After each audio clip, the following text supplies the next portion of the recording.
Diamond P.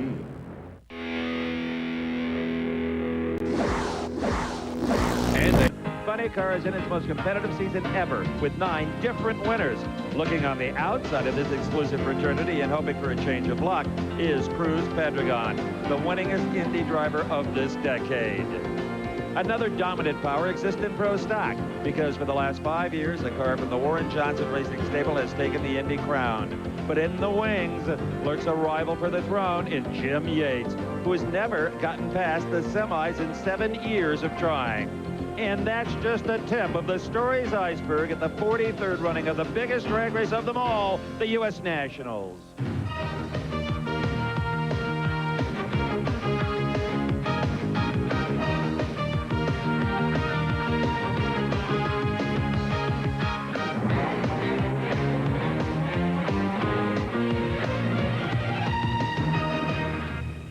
To those who have a fascination with acceleration, Labor Day weekend is a celebration at sprawling Indianapolis Raceway Park. And in the past 5 days, they've gotten all the nitro and beautiful noise they came for. But the big payoff comes in the next 3 hours. Hi, everybody. I'm Steve Evans. And yep, it's hot, but who cares? This has been a spectacular U.S. Nationals. A, there hasn't been a drop of rain. B, very few drops of oil in the racetrack. And 3, absolutely record crowds. And they have loved every minute of it. And a lot of kind of hot topics around this weekend. And one of my favorites concerns Japanese funny car driver Kenji Okazaki. Because yesterday in the Big Bud shootout up against John Force, did he have a prayer? He had more than a prayer. He whipped Force like a dog. In the final, went on to beat his teammate Tony Pedregon to collect $100,000. If Kenji can win here today, he'll get a $50,000 U.S. Nationals bonus, a total purse of about $250,000. And as far as points coming into the U.S. Nationals for the Winston Championship, John Force on top, pretty good margin, but Whit Bazemore, winner of 3 races, is charging. And you can see on the graphic, Whit has a shot of a good harvest here this weekend. There's still 5 races left. Anything could happen. You know what? I'll bet my young colleague Dave Reef has a hot topic of his own. I certainly have, and that topic is Corey McLenithan. As we told you here at the top of the show, 4 consecutive wins, going for his 5th here at the U.S. Nationals, as well as his 2nd consecutive U.S. Nationals title after he defeated Tony Schumacher here a year ago. Not only will he be battling some pretty tough competition, but he's also battling an injury. And it happened Friday night in qualifying. The McDonald's dragster you see in the far lane underneath the lights. Oh, beautiful fire, beautiful run, 465, good enough for 3rd qualifying spot overall. But the injury happened because of a safety piece right here. You see this little chin strap that attaches to Corey McLenithan's head? It fits through the seat belts and keeps Corey's head from jamming back. He doesn't have a head pad back there, so as his head went back, he strained his neck trying to pull it forward. So he's fighting it. In terms of the points, Corey McLenithan, on the strength of those 4 wins, is 4 points behind Joe Amato. And with a good, strong run here today, they feel they got a good shot at 2nd. Heck, possibly even a shot at number 1. Let's go to the 3rd member of our broadcast team, the man in the booth, Bob Fry. Thank you, David, and welcome everybody. And we have got a sensational program lined up for you here on TNN. We're going to take a look at semifinals live. We're going to take a look at all the finals live, including all of our sportsman category. Now, I've got what's hot in pro stock. You know, coming into this race at Indy, there had never been a 6-second pro stock run at this track. As hard as it may be to believe, the top spot had been a cushy 7:04. Well, on Friday night, Curtis was the first guy in the 6s at Englishtown a couple of years ago. First guy in the 6s here at IRP, and then he came up and backed it up with a 6.99. Now Curtis quietly having a good year, and he's still got a shot at running down his dad for 2nd, and an outside shot at catching Jim Yates for the number 1 spot in the battle for the Winston Championship. Points are one thing, money's another thing, and here in Indianapolis, we've got a bundle of cash. The Indy earnings, if you add them all up, the cash, the bonus, the contingencies, you have a whole flock of money. Or as my grandson would say, a whole pile of cash. And the weather here couldn't be better, as Steve Evans mentioned. Hope that's not the kiss of death. We've had 5 great days. Looking to wrap it up with day number 6 here, 91 degrees. Not much humidity, but just a great day and a huge crowd, 175,000 people so far, and a lot of them are still here for the finals. TNN's exclusive live coverage of the 43rd Annual U.S. Nationals is brought to you by Mopar, Chrysler Corporation Parts, the Chrysler, Plymouth, Dodge, Jeep, and Eagle dealers who sell and install them. And by Valvoline Durablend, the #1 selling semi-synthetic motor oil. and by Purelator. To protect your engine, remember, pure oil now, pure oil later, pure later. We'll look at what's going on so far next. As we always tell you, we try to educate and inform here at TNN and on our live coverage of the U.S. Nationals. Top Fuel Field, U.S. Nationals used to be 32 cars. Whole pile of cars. Let's take a look at the way they qualified in Top Fuel here for the 43rd running of the Big Go at Indianapolis. There were not a lot of surprises in qualifying. The top of the pack, Amato Selzy and Corey Matt, the guys that are duking it out. Check out number 5, Kristen Powell and Jim Head brings up the round, the end of that top half of the field. 2 more females, Rhonda, Shelley, and then Pat Dakin. So we had 3 women going for the gold here at the U.S. Nationals. Now in Top Fuel, in round number 1, we had some spectacular action, but let's take a look at the way that they had paired up. It would be some matchups that would feature the higher qualified cars. Amato, there you see Paul Romine, good qualifying effort. Kristen Powell and Rhonda Hartman on the same side. They could meet. On the other side of the ladder, the number 2 guy, Gary Selzy, looking to rebound from the problems out at BIR. Corey Max got Scott in round number 1. Eddie Hill's hoping to salvage something from 1997. In the opening round, it would be Jim Head, who won this race back in 1984. He's got the close call car in the far lane. Paul Romine, one of the real surprise qualifiers, would be on the near side of the racetrack. Romine, who had a Top Fuel blowover earlier in the year, smokes the tires, and look at this. Jim Head gets the win, but he throws all kinds of stuff out there. 481, but it's not good when you got stuff out on the racetrack. Kenny Bernstein, the Bud King. It has been a dismal season for Kenny Bernstein. He would take on Rob Vandergriff, who's been to the finals twice this year, but is yet to cash in. On board with the Bud King. You can see the jerseys card. That's because Vandergriff had a whole shot for the 7th time this year. Bernstein out of here in round 1. And Bobby, you gotta like that round win.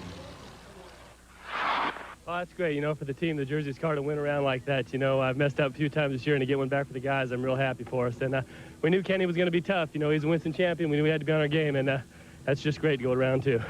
A 474 for Vandergriff beat Bernstein's 470. Corey McClanathan looking to win 5 in a row. 4 times in a row. Scott Coletta won a national championship. He went to the finals in that next race. Corey Mack looking to win 19 rounds in a row. He's got 17 right now, but hey, who's counting? Well, Corey, you're 1 round closer to history, but how does your neck feel? Actually pretty good, you know. This morning they were going to come down and give me another rub down, and I just thought I'd call them at home and forget it. You know, this is a day of racing, and I don't want to lose focus on what we're trying to do here, and don't want to let my guys down.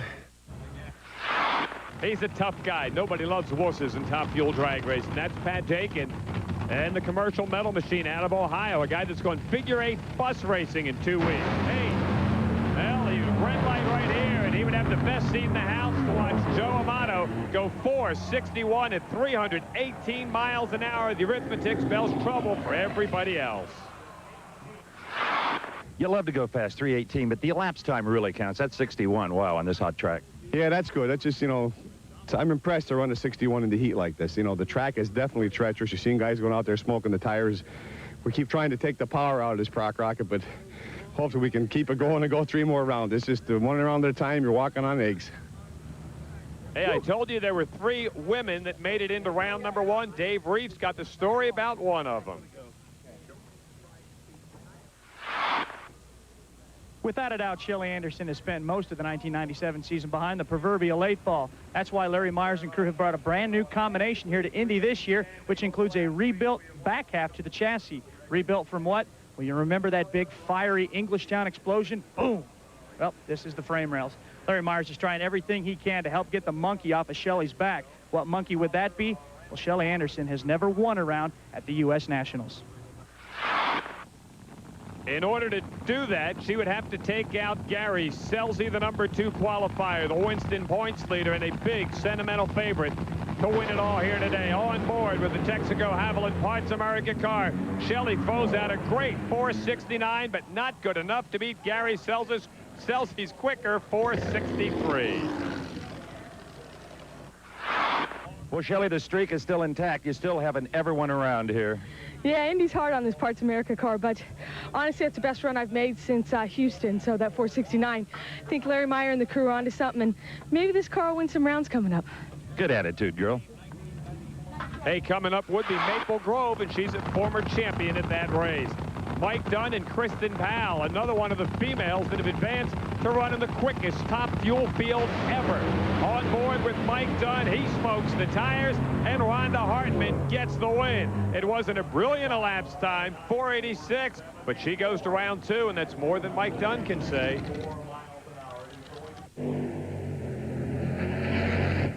This is the way they would then match up in the second round, the motto with the big numbers. Hartman and Powell, the two females, go at it to see who goes to the semifinals. Off the other side of the ladder, you would find Corey McClanathan looking for win number 18 in a row against Bob Vandergrift, or against Eddie Hill. And it'll be Gary Scelzi looking to take Team Winston and the Johnson family to the U.S. Nationals Championship. He'd be off against Bob Vandergrift Jr. You know, Steve Evans has been coming to this race for 33 years, and he's put together a great scrapbook, and we're going to take a page from that right now. Some memories with the Dean, Steve Evans.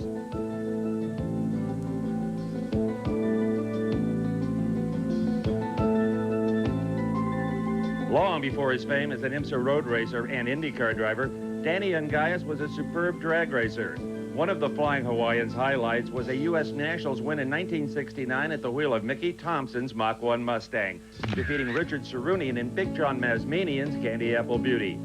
After a long layoff, Danny returned to the Brickyard in 1996 and finished in the top 10. He now lives in Southern California, nurturing his son's motorsports career.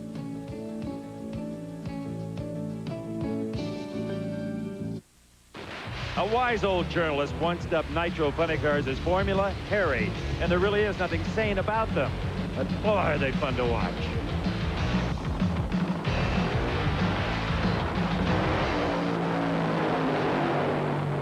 They are fun to watch, and the one that these folks have been watching is qualifying, took a couple of days to complete, was John Force. Of course, there's part of that record crowd here at the 43rd running of the Indianapolis U.S. Nationals. Force setting the pace. A whole flock of guys into that 4-second range. Kenji Okazaki, number 8, his 4-second run in the shootout, by the way, did not count as part of qualifying. Freddie Neely winds up the quickest field in U.S. Nationals history. Let's take a look at the way they paired up. John Force, the top slot, he would get Dale Creasy, Freddie Neely in that Rex Nix Wayne Dupuis car against Kenji Okazaki. Good matchup with Anderson and Wilkerson as they would come in. And on the other side, Whit Bazemore, who's trying to send a message for the fact that he missed the Big Bud shootout.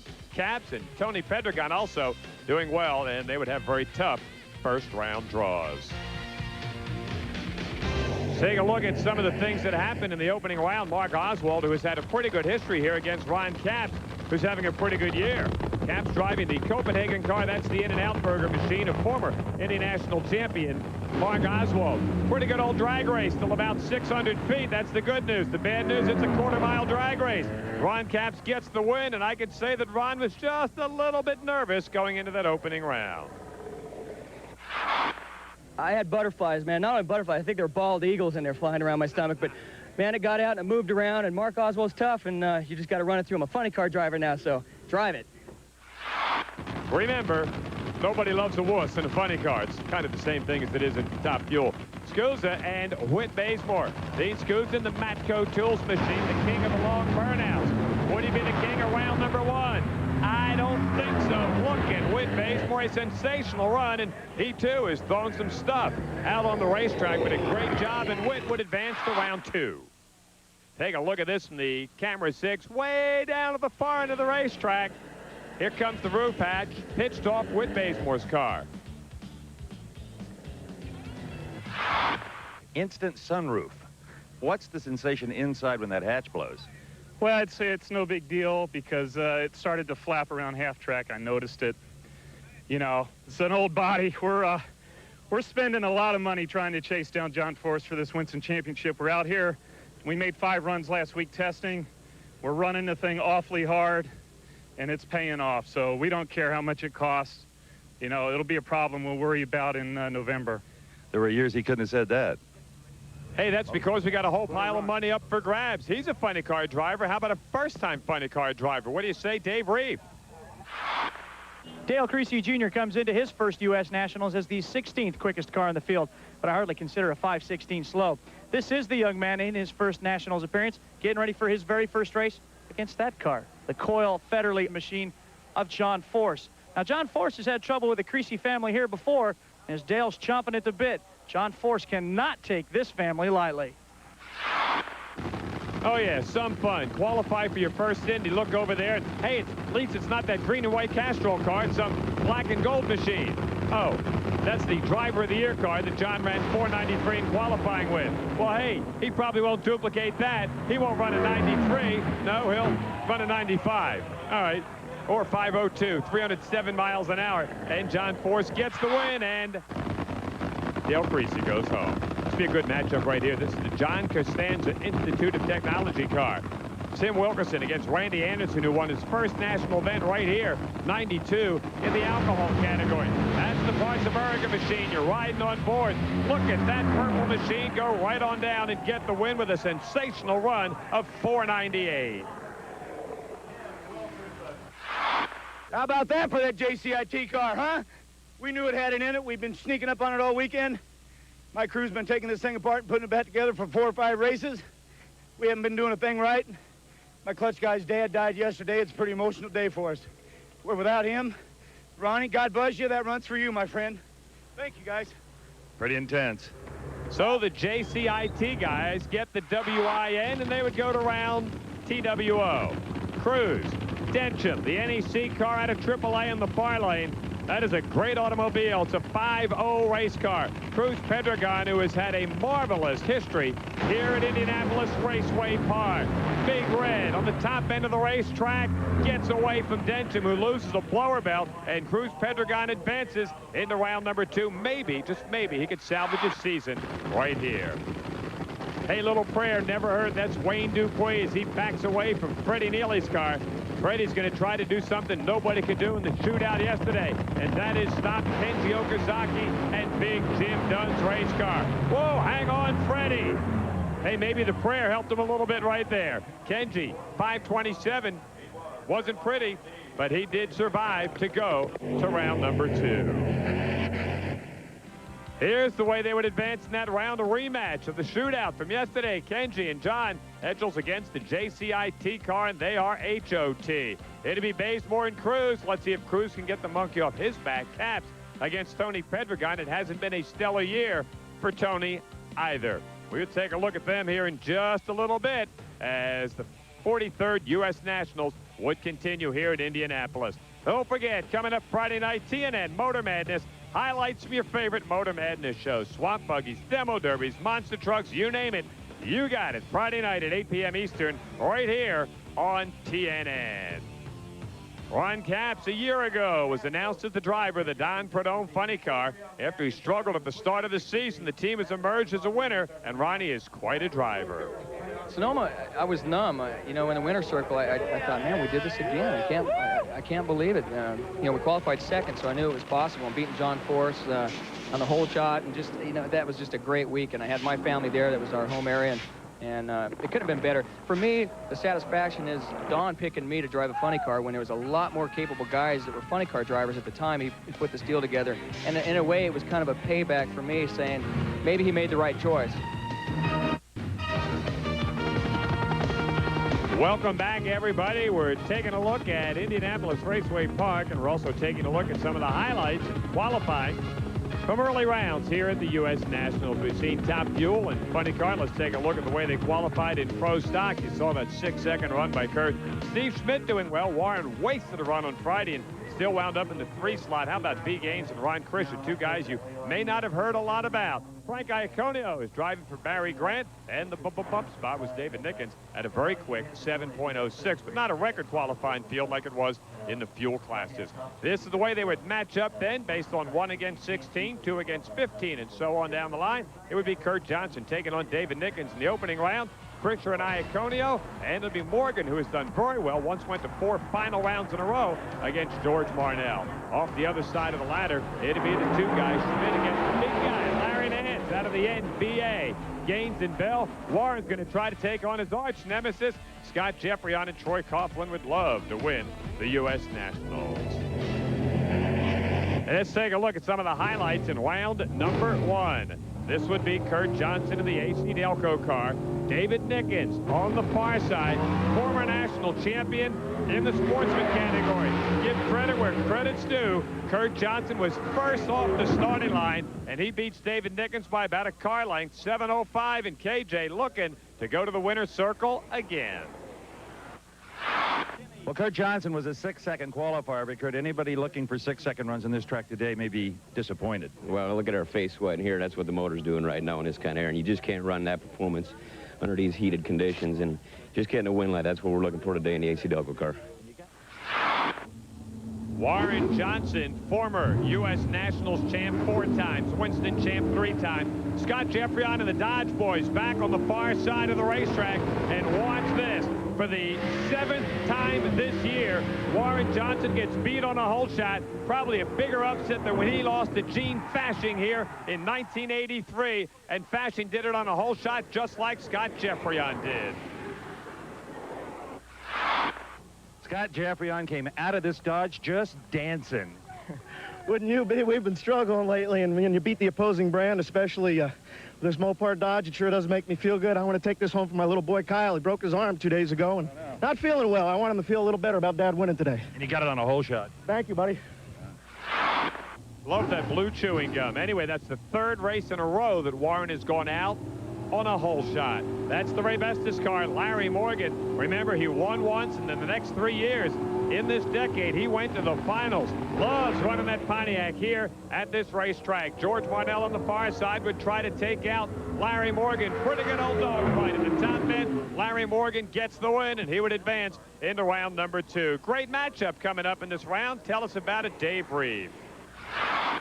When it comes to fun, no one's having more of that this year at the 43rd running of the U.S. Nationals than this man, Larry Nance, the former basketball player from the Cleveland Cavaliers. He makes his very first U.S. Nationals in a Pro Stock car, and coming up in round number 1, Larry's got a very tall order to face. Well, maybe not tall. How about short? That's Steve Schmidt. That's the long and the short of it, guys. That's the long and the short of it. Hey, Steve, you drive the cars. I'll do the shtick. You know what I mean? Well, it would be the Super Winch-sponsored Oldsmobile in the far lane of the big guy, Larry Nance. Steve Schmidt here in the near lane. The NBA star in the far lane.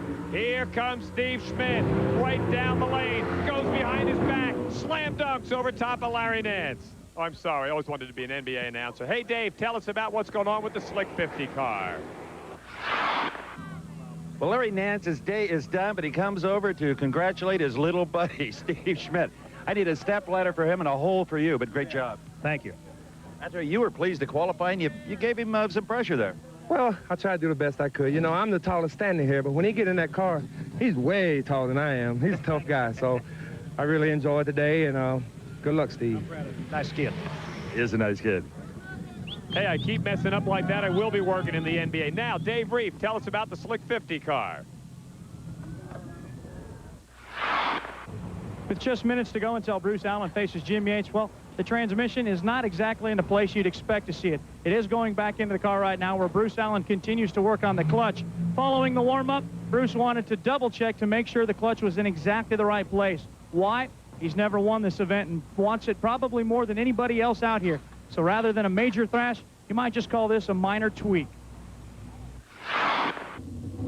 I love tweaks. Well, it would be Jim Yates up on against Bruce Allen in the Slick 50 car. Allen's been to the finals here before.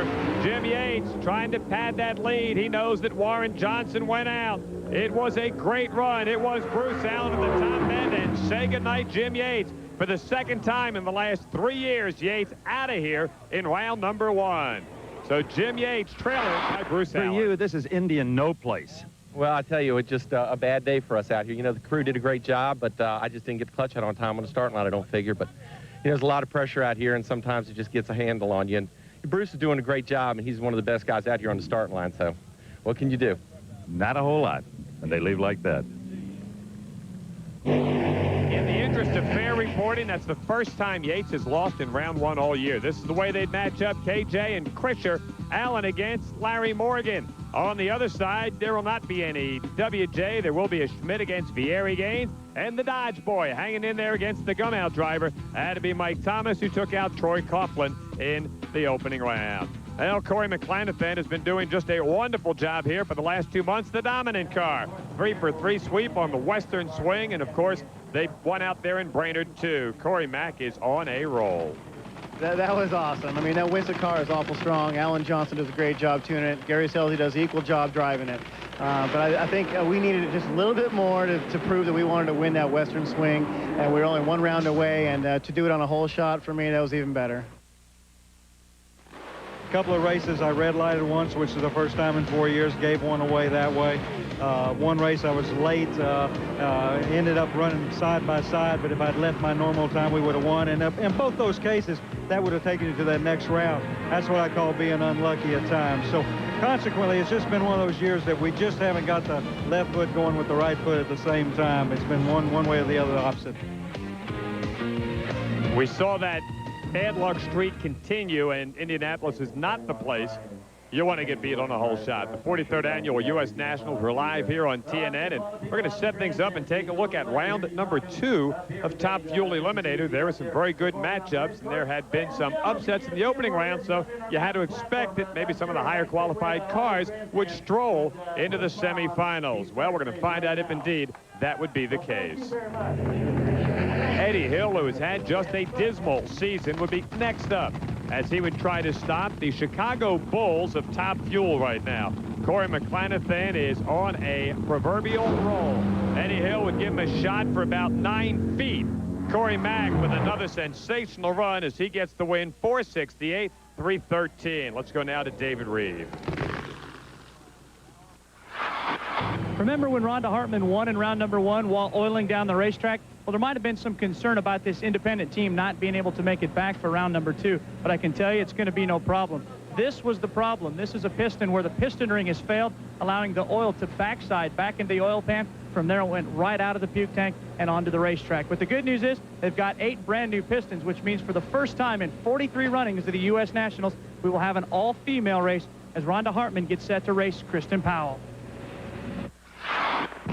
Kristen Powell, who won at Englishtown in the Royal Purple Oil Machine, would be the prohibitive favorite based on qualifying and past 460 numbers. On paper, it looked like a mismatch, but they don't run these babies on paper.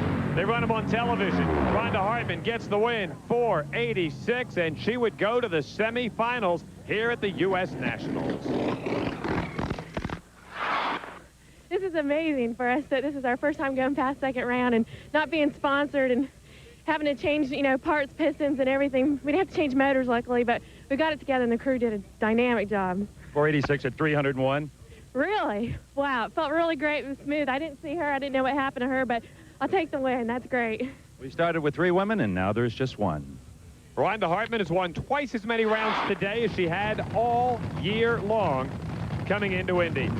Gary Selzy and Team Winston on the far lane. Bob Vandergriff Jr. went to the finals here 2 years ago. Had the parachute come out early. That would not happen right now. And Alan Johnson literally watches his chances for an Indy title go up in smoke. Vandergriff gets the win, and Alan was not happy.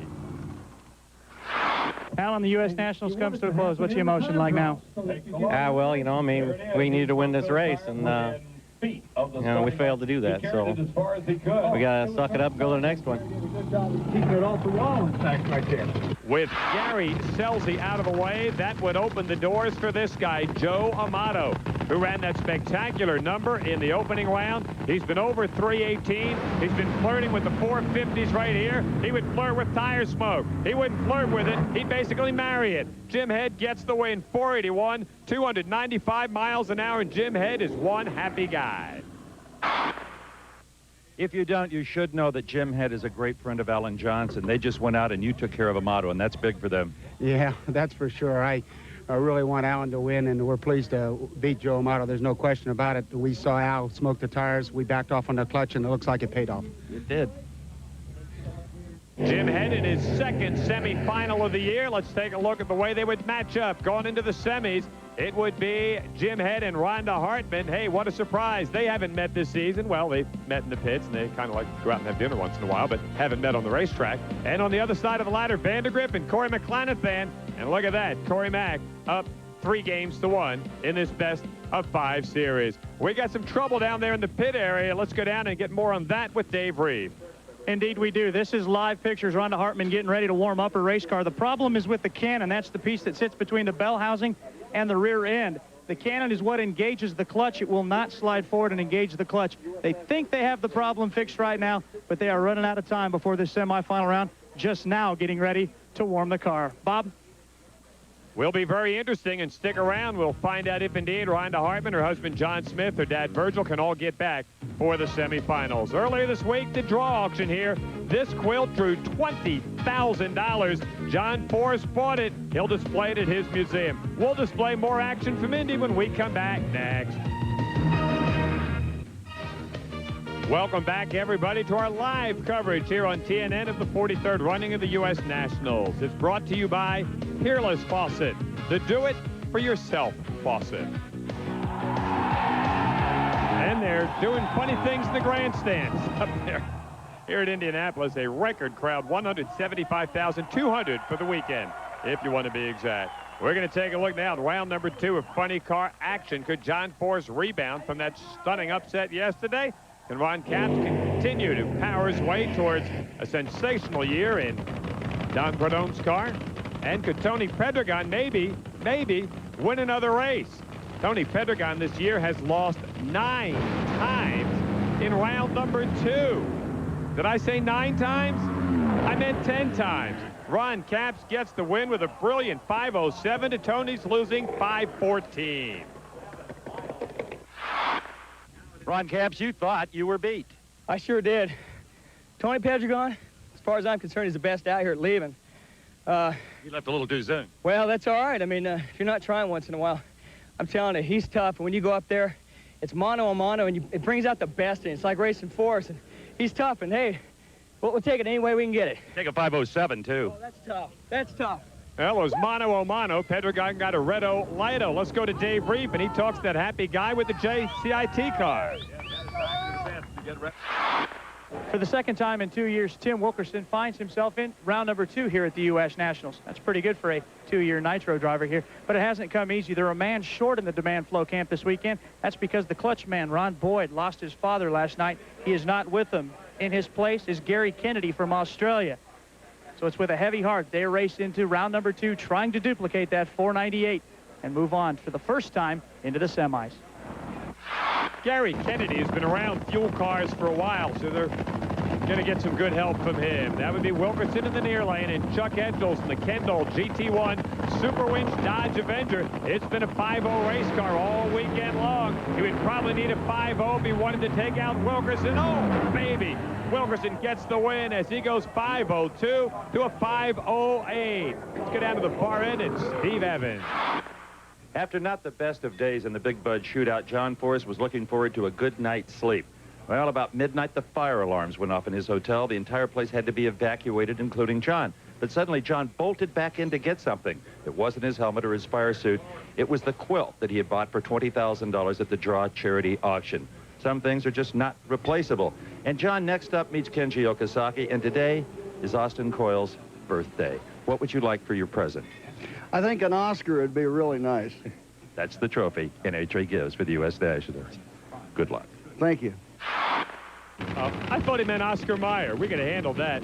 This would be that second round matchup. It's Kenji, little revenge for John Forrest from yesterday at the Big Bud shootout. Would it happen? Watch the car in the far lane. Remember earlier I told you about a 495? Well, ta-da! There it was. 495 beats Kenji's great run of 503. But John Boy, that one had them shaking their heads all across the park. 495. Wow. Really kind of aggravated me to see my boy get whipped out there. I know Tony's under a lot of pressure. He's a great driver, and take this old Castro Mustang, do something. I had that old Japanese media over there beating on me over. Kenji gonna whip on me. Don't forget, this is still America, son. Somebody please tell me, what'd he say? That's Dave Settles backing away from Big Red. The McDonald's race car in the far lane. Whit Bazemore still looking for an Indy showdown with John Force. Team Winston here in the near lane. Cruz has done well here in the past. He didn't do well here in round number 2. Bazemore 4.99, trying to keep pace with a champ. Cruz 5.05. He is out of here. A great crowd on hand now. We'll take a look at those pairings for the semifinals. It'll be Force and Wilkerson, and John Force, well, he leads just about everybody. Tim will try to turn the tables on the champion. And the other side of the ladder, Whit Bazemore and Ron Cap. Surprisingly, they have not met yet this year in eliminations, but they'll get a chance to duke it out in front of the record crowd here. Hey, coming up in just a couple of weeks on TNN Motorsports, the same drivers travel to Maple Grove Raceway in Reading, PA for the Pioneer Keystone Nationals. Tune in Sunday, September 14th, 4:30 Eastern, right here on the leader for Motorsports TNN. We will have that coming for you live. We're going to take a look at Pro Stock coming up. Look at the crowd. Whole pile of folks over there in the pit area. We're going to go to round number 2. Pro Stock. See who goes to the semis when we come back live from Indy. We got off to a pretty good start. About Rockingham, somewhere in there, we went to 3 straight semifinals. We were in a position to win a couple of them. We faltered a little bit mid-year. We got our engine program back on track, which, by the way, that was about the time our shop burned down, so we were without a dyno for 6 weeks, so that puts a little bit of a damper in a program like ours, needless to say. But we rebounded pretty good, and typically that Western swing has been pretty tough on us. We ran really good. We qualified second in 2 of the 3 races. Truthfully, we were in a position to win 2 of the 3. Should have won 2 of them. Our driver is a weak dog right now. But past that, we're real happy. We're back in good shape. I look for great things here this weekend at Indy. The driver's a weak dog. Well, you can say that when you're the driver. He has not been to a final this year and didn't qualify here at Indy last year. We'll find out how he did. We'll take a look at round 2 highlights in Pro Stock. Going to find out in a hurry how Steve Schmidt did. He would get Vieri Gaines. If Vieri Gaines could win this, it'd be the biggest upset since Kurt Turkowski qualified here in '83. But it would be a long, tough run for V. Gaines. Schmidt was number 2. Lowe's running here at the racetrack. But look at this. Look at this. Vieri Gaines gets him. 7:09 beats Steve Schmidt's 7:11. And the guy from Colorado's gone to the semis. To flat outrun Steve Schmidt in his hometown, the U.S. Nationals, that's fun. Somebody pinched me. I think I'm still dreaming. This is absolutely incredible. And your madcap motors, you like to call it, tremendous power, 709. 709, well, there's still a lot of masking in those madcap motors, so that's a real trick. See you in the semis. And yes, ladies and gentlemen, I said Kurt Turkowski. Here comes Scott Jeffrey on. Mopars haven't done squat here at Indy in about 2 years. On the far side of the racetrack, Mike Thomas, the gum-out rider. Scott Jeffrey on. You're riding on board with the guy that took out WJ. Hey, Mike Thomas way out in front. But that's because he got the red light start. Scott Jeffrey on gets the win. 7:12 beat Thomas's 7:09 in the foul out. You know, Mike's been running real good, you know, and he's a good racer. And I'm just happy to be here, you know. What a difference a year makes. Last year I was here just greeting the fans, signing autographs. Now I got a competitive hot rod. How about that, Steve? You need more than a 712, though. Yeah, it didn't make a good run. It spun real bad and moved around a little bit. Maybe we didn't choose the right lane, but that was my fault. I'm the one who chose it, so. Hey, when it comes to racing here in Indianapolis, Ron Krischer is a veteran, just not in the Pro Stock car. Heck, he's been here a lot of times back in the old competition eliminator days, going so far as the semifinals. But as far as the Pro Stock car goes, this is only his 15th national event, his first U.S. Nationals. A look at the qualifying numbers found him 3rd fastest of the 16 cars here today, but that number has fallen off by nearly 3 miles per hour. They're searching, trying to find every one of those miles per hour that they can find, because they're going to need all of it against Kurt Johnson in round 2. Well, we've already seen Vieri Gaines with a stunning upset. There's the AC Delco car of Kurt Johnson and Ron Krischer's Pontiac here on the near side of the racetrack. Could Ron Krischer join V. Gaines in the semifinals? Not this year. 7:09 for KJ, a 7:16 for Ron Krischer. So a great opportunity for KJ as he goes to the semifinals. Maybe, just maybe, he could repeat. The Slick 50 driver, Bruce Allen. Take it on Larry Morgan. Morgan has been hot at this racetrack, the very best this car. Larry, one of the best drivers in the class. He would not have enough race car right here. This one's a blowout, a 7:08 for Bruce Allen. He gets the win, and the rear-end Morrison car goes into the semifinals.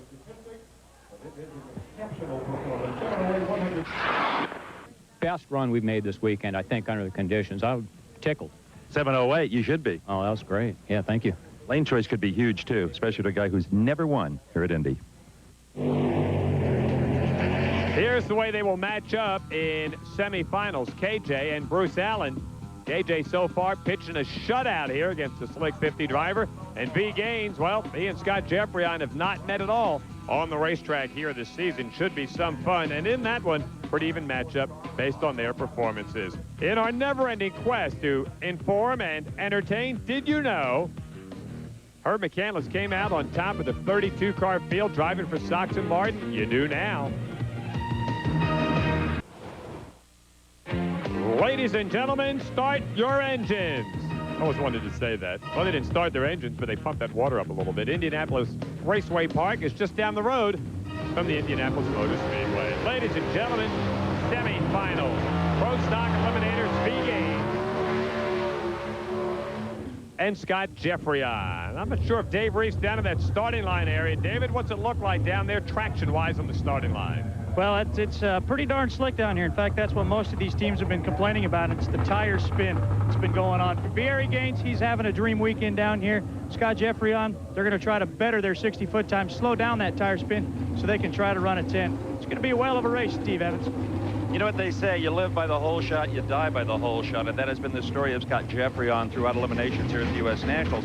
If V. Gaines is up to the pressure, can cut just a good, solid light, I think he's got the power to beat the Dodge, Bob. You think so, huh? Well, it's a good thing you're not a betting man. Oh, we did that yesterday.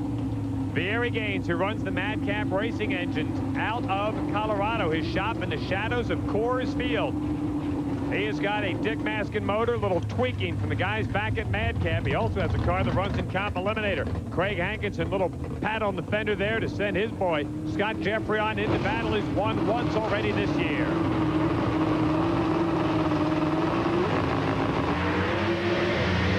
On board with Jeffreyon, advantage out of the gate, V. Gaines. Look at this, V. Gaines on the top end of the racetrack, and a stunning upset here at Indianapolis. 7:09. Barry Gaines, 7:11. Scott Jeffreyon, they both run 194 miles an hour. And not since Joe Satmary went to the finals in 78, or maybe Lewis Worden in 95, has there been such an unknown commodity in the finals of Pro Stock. Barry Gaines up from the competition eliminator ranks, strapped it on. Scott Jeffreyon with a 423 light to Scott's 440 light. At the top end, it is about half a car length. Oh, baby. On board with Scott Jeffreyon. V would never get too far out in front of him, but he'd get far enough to send Scott Jeffreyon and Team Mopar packing, and V. Gaines goes to the finals. Steve? I got to tell you, Bob, V. Gaines is not used to having to get out of the car in a hurry for live television. He's doing the very best he can. This is the highlight of his racing life, going to the final round of the U.S. Nationals. Unbelievable. Absolutely incredible. The dream is not stopping. It's just fantastic. I'll make it even better. You left on Jeffreyon. Oh, well, that's another dream all in its own. That's super. Okay, let's see if his 709 holds up for lane choice, huh? Oh, and by the way, for those of you that think we have a jinx on the NHRA Today show, I formerly did a feature on V. Gaines as a sportsman racer. So there. Kurt Johnson and Bruce Allen coming up into the water area. The winner gets Barry Gaines in the finals.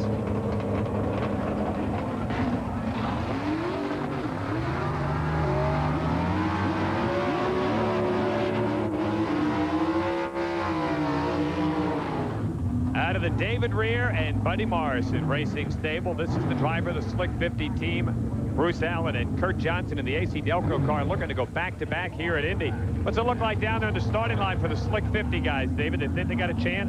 Well, they think they've got a chance. It's all going to come down to the starting line. They actually say, really, you have no control. Just got to do the best you can here. They think they got a chance, but I don't know. Kurt Johnson's got a brand new set of tires on, So we'll soon find out. Steve Evans, the Rear and Morrison team, has been legend in drag racing for a long while, and Buddy Morrison is not here. It'd be nice for these guys to win one for him, who's back home and a little under the weather. You bet. Bruce Allen said earlier, and you know what a quiet, soft-spoken guy is, and he said, you know, you just never know what's going to happen on race day. And I think Bruce Allen may have the performance even to match Kurt Johnson, and lane choice for Bruce is pretty big, because in that opposite lane, we've seen a lot of wheel spin, especially from Scott Jeffrey on. Bruce Allen went to the finals here in '85 and '86, got punched out by Bob Glidden, who beat just about everybody in those years. Kurt Johnson in the semifinals against the Slick 50 car. The key, the starting line.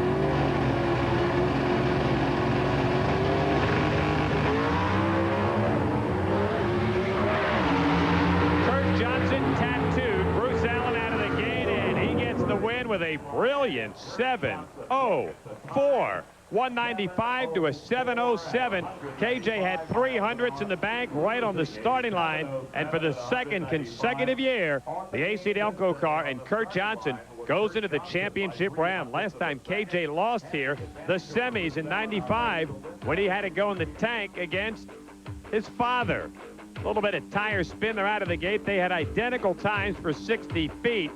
Bruce Allen actually a little bit quicker mathematically at 3:30, but the difference, the starting line, and the real difference, the finish line. And the guys from the AC Delco gang going wild. That's Bobby Lawson, who once helped Bob Newberry win right here in Indianapolis. Steve?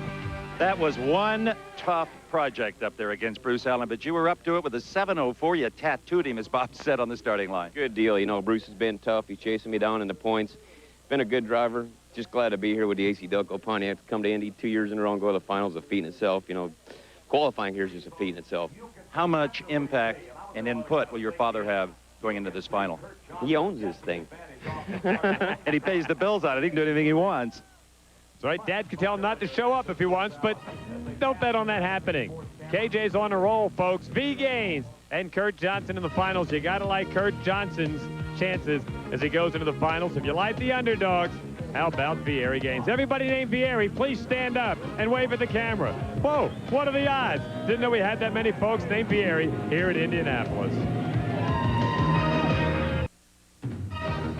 There have been some classic moments here at the U.S. Nationals. The first blown fuel funny car, Jack Christman, 1964. Christman came in here in '67 when they ran funny cars as a class, and he was one of the big upset victims when a guy named Doug Thurley from California punched him out. I mean, hey, Doug Thurley was no Vieri Gaines, but this race and this racetrack have given us some stunning upsets over the years. Here come the semifinals, the Copenhagen car, Ron Capps against Whit Bazemore.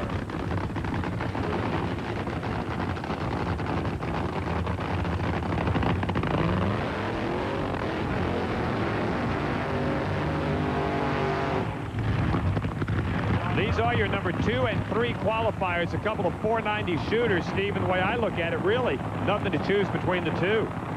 Absolutely not. This may be the most even matchup we've had in any category all day long. Whit Bazemore desperately wants the points. Ron Capps, he just wants the cash. Dave Reed? Well, if you go on speed alone, that's got to favor Ron Capps. The first 2 rounds, he's went 308 and 307. Bazemore just 304 and 305. So on mile per hour mark, it's Capps, but that's not what counts. Whit Bazemore is scared of that Ron Capps team. Bob Fry?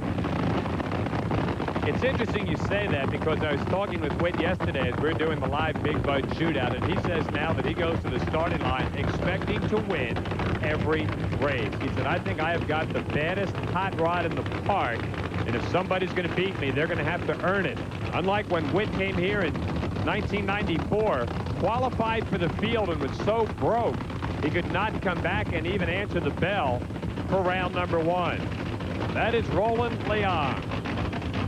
On the other side, Rob Flynn. The winner goes to the finals at the 43rd running of the U.S. Nationals in funny car, the class that was first won by that Doug Thurley that we just mentioned in 1967.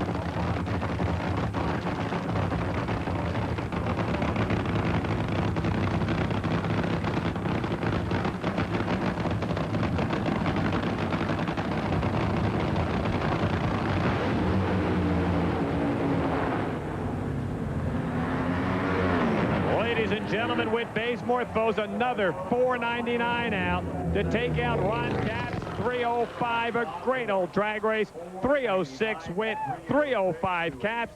Dead even out of the starting line. Poor Ron Capps runs a 503, 305. He is out of here. Whit Bazemore to the finals at Indianapolis, 499, 306 miles an hour. And this was a classic U.S. Nationals semifinal funny car race. Whit did one of these jobs. Little wiggle down there at the top end of the racetrack, but not enough to keep him from going into the championship round. He wins it by a car length, and back at the starting line, the crowd goes wild. Well, at least the crowd in red and white goes wild, and now they will sit and wait for the winner of the Wilkerson-Forrest matchup. Great win for Whit Bazemore. Steve? And Whit only uses one chute because of all of the pains he's got on his joints and his legs from all the surgeries, and he comes down to the far end. We've chased him down. He's getting his hat off, and I'm going to give him the sweetest words he has ever heard in his life. Whit Bazemore, you're going to the final round at Indy. Oh, man, can you believe it, Steve? Since 1990, well, I tell you what, since 79, I came here for the first time. I was a 16-year-old kid. My parents let me drive up here. Got here Tuesday afternoon. I went and sat on the starting line, and I thought, you know, someday I'm going to race here. And here we are, 1990, of course. We burnt the car down. I thought my career was over, but going to the final. With a 499. All right. What the guys, Rob Flynn, Chris Cunningham, what can I say, man? All my guys are just awesome. Can't disagree with that, Bob. 1979, he came here and watched Gordy Bonin punch out Kosti Ivanov for the funny car final. Hey, Kosti Ivanov, Court Durkowski, I don't get to work them both in very often. There's the John Costanza Institute of Technology car. The Demand Flow Racing. Tim Wilkerson. John Force over in the other lane. Wilkerson qualified number 12. John, you guessed it, number 1.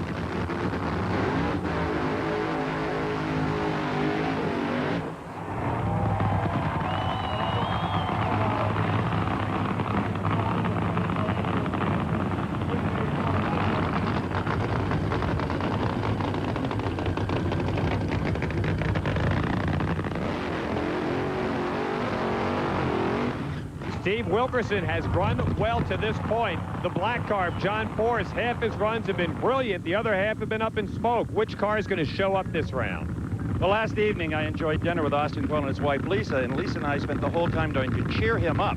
He was really in the dumps. He said, I feel like we have let John down. We left $150,000 on the table in the Big Bud Shootout. John never lets us down, on or off the racetrack. I mean, he was really depressed and plans to make up for it right now. Dave? First time to the semifinals for Tim Wilkerson. He says if John Force can come out and run that 495 that team is trying to run right now, let him do it. They're going to try to run a low 5.0 and maybe try to cash in on a little bit of that Kenji Okazaki Big Bud Shootout luck. Hopefully John Force is going to smoke the tires. Hey, folks, I'm here to tell you, this team does not need luck. They ran 494 in Pomona. They ran 498 here. They ran 502 in the second round. Been to the semis a couple of times this year. Got punched out by Randy Anderson on 2 good semifinal runs down in Atlanta and Heartland Park, Topeka. John Force is not in for a cakewalk. The Purple Gang, Wilkerson, Costanza, can take out John Force, or at least they got the power to run with him.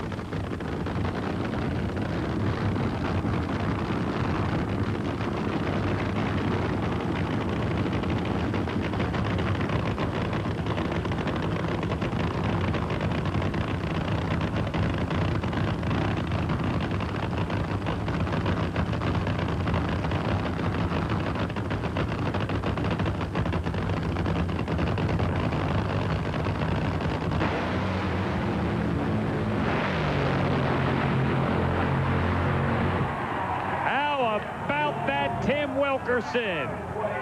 For everybody that had a parlay of Wilkerson and Bieri Gaines in your office pools, oh, baby, 507 Wilkerson, 266. John Force is rolling 7.77. That might be good in Vegas, but it's trouble at Indianapolis, and he strikes the tires with the black car for the 4th time this weekend. And Tim Wilkerson, at 266 miles an hour, is going to the finals at Indy, and John Force isn't. Mixed up a couple of cylinders there. In fact, he mixed up a few of them badly.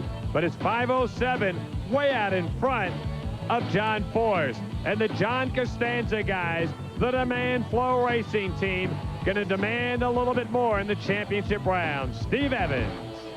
With blazing headers behind him, Tim Wilkerson out of the car. Let's get that hat off, man. We need to talk. My biggest challenge here is to keep Tim Wilkerson within his skin. He may come completely out of it. Can you believe it? Hey, we were hoping John would do that for us. We sacrificed a motor out there. It looks like it was killing itself down there. My guy's on the radio. He's smoking the tires. We did it. Oh, man, I can't believe it. We're going to the finals. We need to straighten this thing out a little bit. It looks very strong. Have you got the parts? Oh, yeah. Yeah, we got parts galore. We're in good shape. Thanks, Steve. We're going to do it. Sounds like a chain. Parts galore. Hey, that Demand Flow stuff is an organization that tells you how to put things together quickly and more economically. Ought to work for them going into the finals.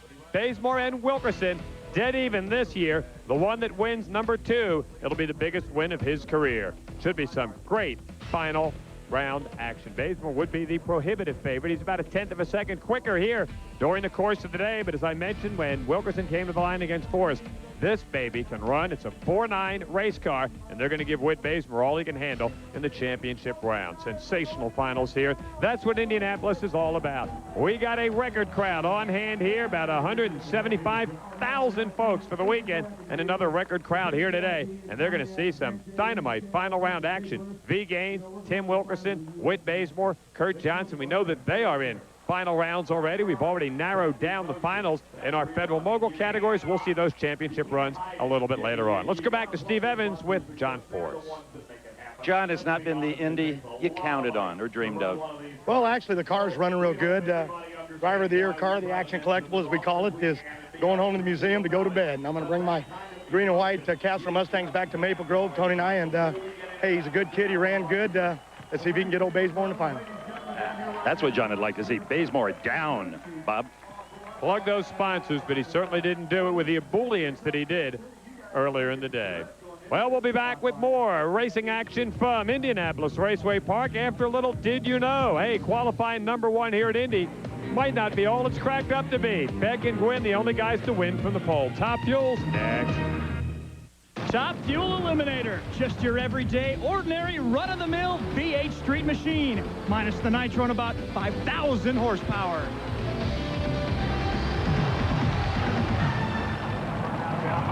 We're back live at Indianapolis Raceway Park, a Chamber of Commerce kind of day. We got semifinals in Top Fuel and what is turning out to be one of the most surprising Indianapolis Nationals we've had in quite some time. Steve, you've been here for 33 straight years. You ever seen anything as stunning as the semifinals we've seen so far? I certainly can't recall anything, Bob. I'll tell you right now, though, when we see Jim Head and Rhonda Hartman, I'd bet your tie that Alan Johnson is in the Jim Head pits tuning that car up in case they get into the final where they could possibly put away Corey Mack if he gets there. Alan Reinhardt, a good friend of Alan's, nods. Yes, that's where Alan is. Guys, I think the problem for Rhonda Hartman, or better yet, the thing for Rhonda Hartman is that she can get herself calmed down from that Canon experience. How excited to be in the semifinal is Jim Head. He was out here 1 hour early, had to take the car back into the pits. Should be a pretty good race.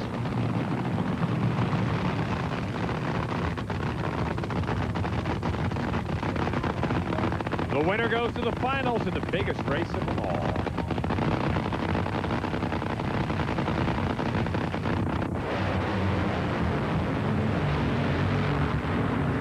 Rhonda Hartman smokes the tires, and Jim Head does his imitation of Jim Head in round 1. Blows that baby up. 480, 299 miles an hour, but he gets the win. 470 the reaction time. Rhonda Hartman, the arithmetic, if you're scoring at home, 1195, 70 miles an hour. So Jim Head at 4.80 seconds goes into the finals. He won Indianapolis in 1984, beating Kenny Bernstein when Kenny smoked the tires just like Rhonda did. Rhonda never really had a shot, but a little round of applause and a good weekend for Rhonda Hartman, her dad Virgil, her husband John Smith, and look at that, lighting them up with a close call communications machine. But you can bet Alan Johnson and the rest of the close call folks going to be over there working on that car to get it set for the championship final round. Just a great job by Jim Head to go to the finals. Steve? Jim Head tries to slither out of this steel cocoon Hard to believe. You haven't killed him with performance, but hey, here you go. It's one of those tricky days, Steve. We've got a bad dog in the final, no matter which one of these guys wins, so it's definitely got 465 power. We just don't want to take any chances that run. A fiery little rocket. Is that right? I didn't say it. Just as well, Bob. 465 power. We didn't want to take a chance. Oh, Jim, I got a couple of words for you. Rear view mirrors.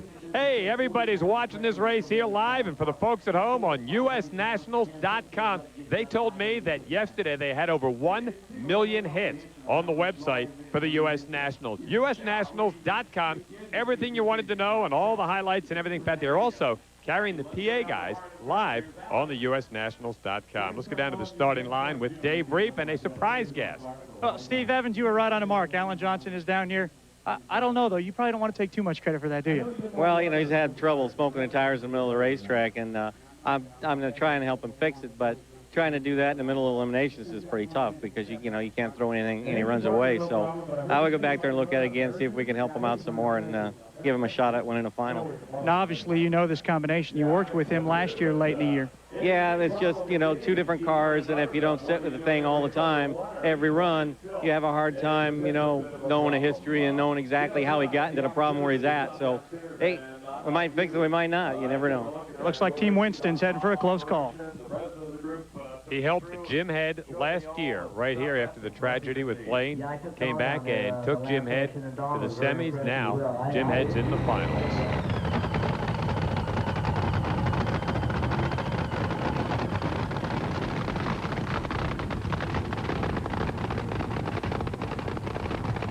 Rick Castle, John Stewart, New Jersey's boys, sending Bob Vandergrift, their wheelman, into battle.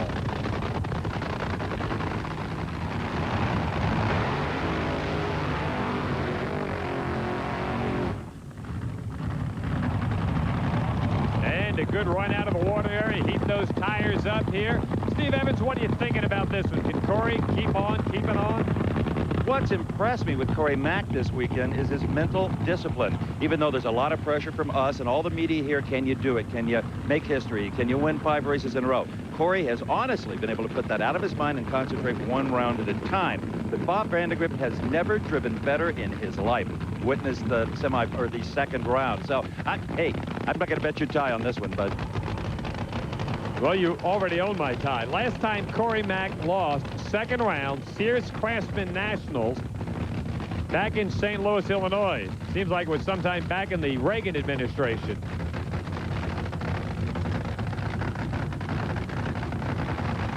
Dave Reap, everything looking good on the starting line for both teams? Absolutely. Without a doubt, Bob Vandergrift thinks he can win this race. But Mike Green found a little extra horsepower. This humidity early in the week has caused them some trouble, but they've got the problem figured out. Witness their last run.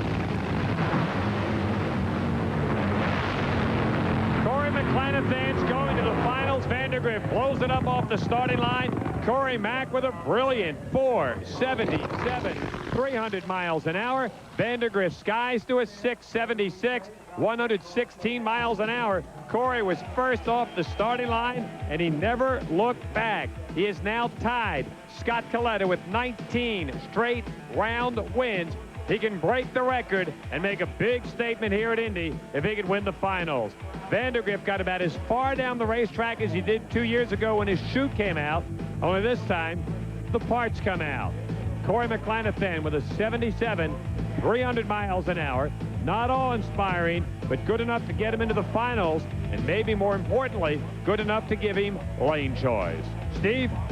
Remember, and let's remember, if Corey wins, it'll be his second U.S. Nationals in a row. You've got a very intense look in your face, Corey. Well, I'm very determined today. You know, I just want to win this one. And last year was for Blaine. This one's for me. And up against Jim Head, he's been struggling. This could be only yours to lose, really. Yeah, but Alan's going to be over there tuning him. They don't want to see us get any more points, but I'll tell you, we're going to make it real interesting for him. Ooh, talk about a game face. I got to agree, Steve. That was a rather dogged-looking Corey McClanathan. Wow. We're going to take a look at the finals in just a little bit, and it will be Jim Head and Corey Mack. And, hey, if you believe in numbers, Corey Mack's got Jim Head's number so far this season. Jim Head's only been to the semis once this year and hasn't been to the finals since Topeka last year. Well, we got all the finals set in the professional categories. We have got some great drag racing coming up live on TNN from the 43rd running of the biggest race of them all, the U.S. Nationals. The great masters express themselves on canvas. Drag racing fans do it on 100% cock.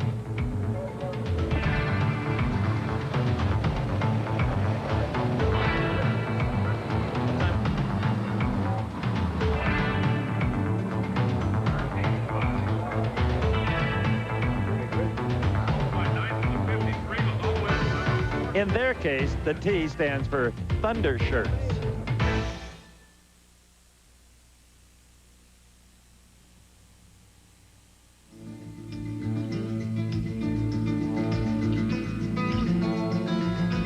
"1972 began the career of one of the sport's great heroes.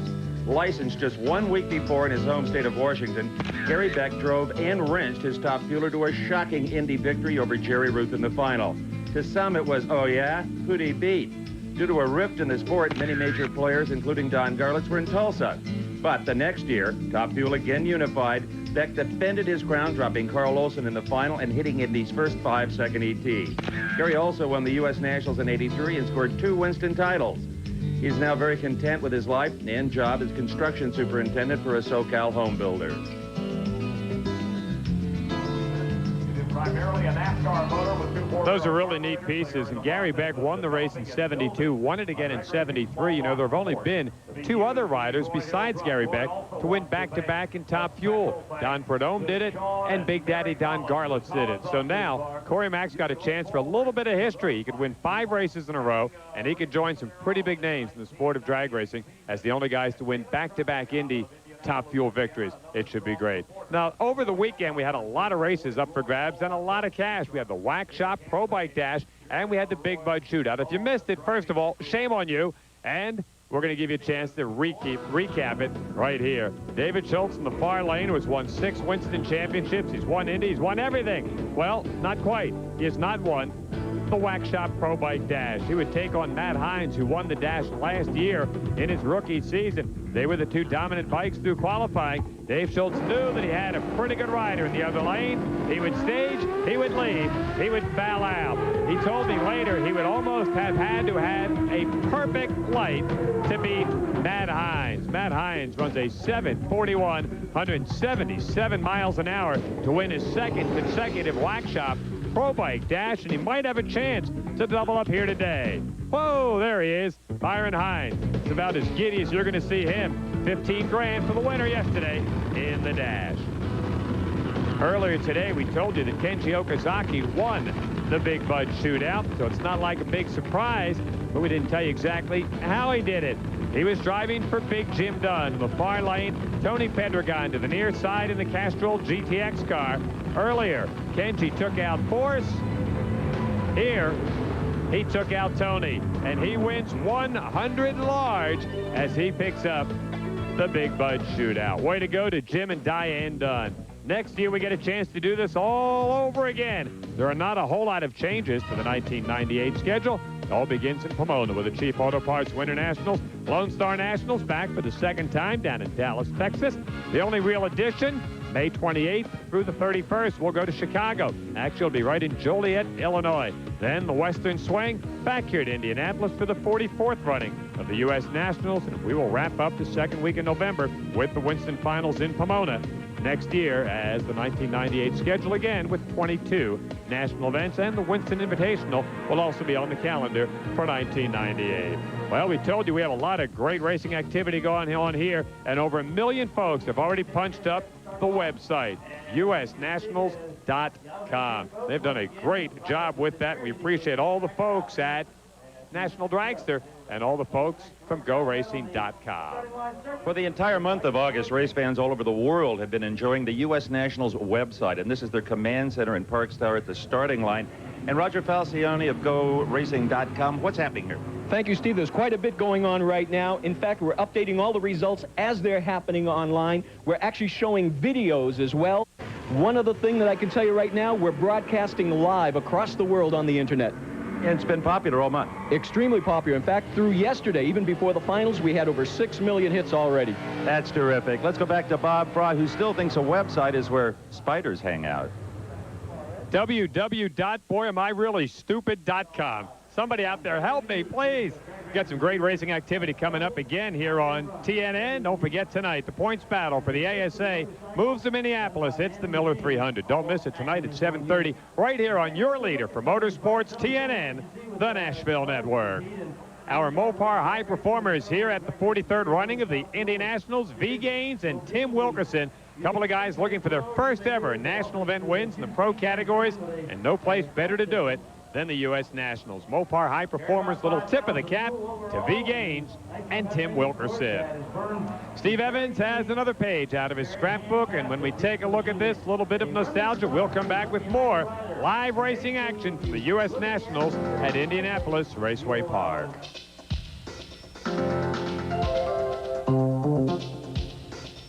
Never has there been a more fearless, aggressive, and talented funny car driver than Billy Meyer. In 1979, just 19 years old, Billy came to Indy and promptly shattered the national record with a blast of 6.19 seconds, but let the final get away to Don the Snake Prudhomme. In 86, Billy shattered a body, stepped out of the car and said, "Hey, Steve, how you been?" I swear. With a borrowed body from Kenny Bernstein, he made the final again, only to lose to Mike Dunn in the Joe Paisano car.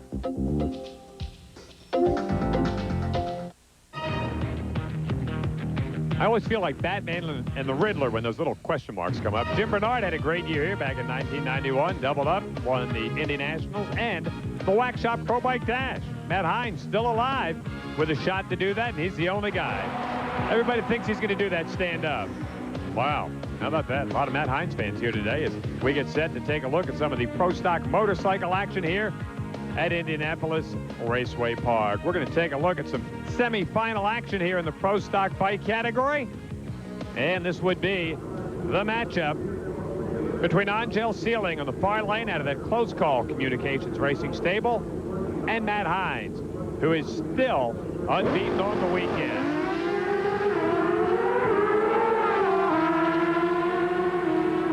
Great drag race, top end of bike length, maybe two, and Matt Hines gets the nod at 7:43 and then casually sits up and says, "Oh boy, I'm going to the finals at Indy again for the second year in a row." Steve Evans down there in that winning Vance and Hines pit area. Well, this is Matt's toy, and right next to me is Matt. That was a pretty good race with Angel. Yeah, it was a pretty good race. You know, I know she really wanted to beat me, and I was just hoping I had a light for her. You went to the finals a year ago. You won the Wax Shop Bike Dash, also a year ago. But tell everybody at home what happened in the final, Matt. I red lighted with a 388 light. I saw yellow, but it just came up red. Can you get that out of your mind for this year's final? Oh yeah, I'm going into round, into the final round, just like I did into the semis and the Wax Shop Dash final. I'm ready. Okay, now who might he face in the final round? It could be the guy he raced last year, John Myers. Hey, it's okay, Matt. You can punch him now. Way to go, Steve. Bring up that red light. Oh, man. It's a fearless reporter down there. Hines 7:43 beat Angel's 49, and Myers and Schultz, a rematch of the 92 finals right here. There was one of the classic pro stock bike finals. Schultz won that one by 0.02 of a second.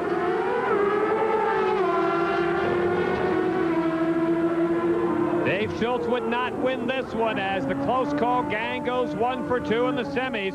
John Myers with a 7:46 beats Dave Schultz 7:55. Let's go to Dave with the John Myers team. Well, we're down in the Close Call pits where absolutely everybody, Ken Johnson, George Bryce, everybody going to work on this pro stock Suzuki as John Myers and I get to rest and relax in the cool comforts of their trailer. John, tell us about that semifinal run versus Dave Schultz. That was a tough semifinal run. You know, Dave had a 403 light on me, which was stellar. We were going down the track side by side. I got a little bit out of the groove, and then when I was already in high gear, tucked in, usually both bikes shift about the same time. I was already in high gear. Then I heard Dave go into high. I knew he had trouble, but he was still close to me. Repeat of the finals from last year. Yeah, you know what? Matt Hines again in the final. Angel Sealing had quite a thrash that time. They got her bike ready, and I'm glad they made that run, but wish we could have had both Close Call Suzukis in the final. I'm sure you're going to have something for him. John Myers is getting set to go with Matt Hines. It's the pro stock motorcycle final coming up later. A walk through the manufacturer's midway is like a stroll through the world's largest high-performance warehouse.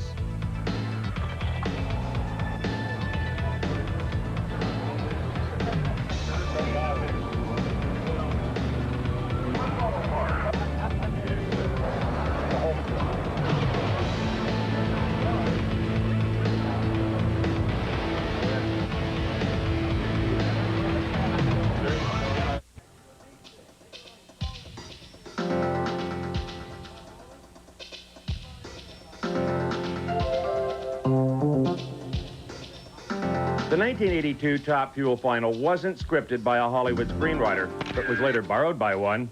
After much publicized conflicts personally and professionally, Shirley Muldowney faced off against Connie Coletta. Pulled by the PA, the crowd was divided along gender lines. Every guy wanted Connie, every gal rooted for Shirley, and they got their wish. 5:57 to a losing 5:66 for Connie. That race served as the final scenes in the film Heart Like a Wheel. I'd love to get a chance to sit down and go through that whole scrapbook sometime, let me tell you. There's part of the capacity crowd on hand here at Indianapolis Raceway Park for the 43rd running of the U.S. Nationals. They told me there were 175,200 people here, and we thought, hey, we've told you that a couple of times. How about if we go down through the pit area in the grandstands and talk to each and every one of them? It's a long piece. The baddest hot rod race in the land. This is it. There's only one Indy. This excitement, the motors, the people. John Force is dad!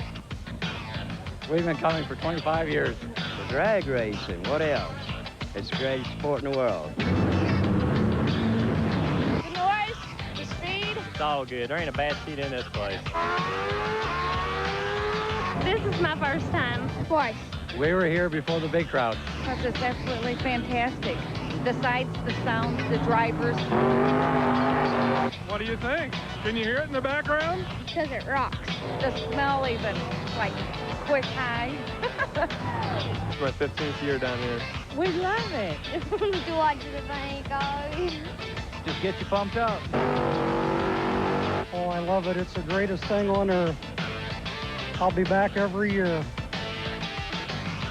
To see that one guy was wearing my tie on his head. I couldn't believe that. 175,000. We'll get to the rest of them a little bit later on in the show. We got Federal Mogul Funny Car activity here, and we're going to show you finals and that in just a little bit. Here's the way they advanced to the semifinals. Big matchup when Tony Bartone and Pat Austin went at it. Pat Austin gets the win. Jim Sickles takes out John Lawson. Sickles will tell you more about him in just a little bit. Frank Manzo has just about owned this place over the year. He handled Franny Monahan in the semis, and Newberry took over a retiring Lou Gasparelli. Now we'll take a look at one of the semifinal matchups in the Federal Mogul Funny Car category. It would be Jim Sickles. This is the old Randy Anderson race car. Sickles has Tom Anderson working with him this weekend. Pat Austin ran a 573 in the second round, would appear to be the prohibitive favorite with the Pro Max car.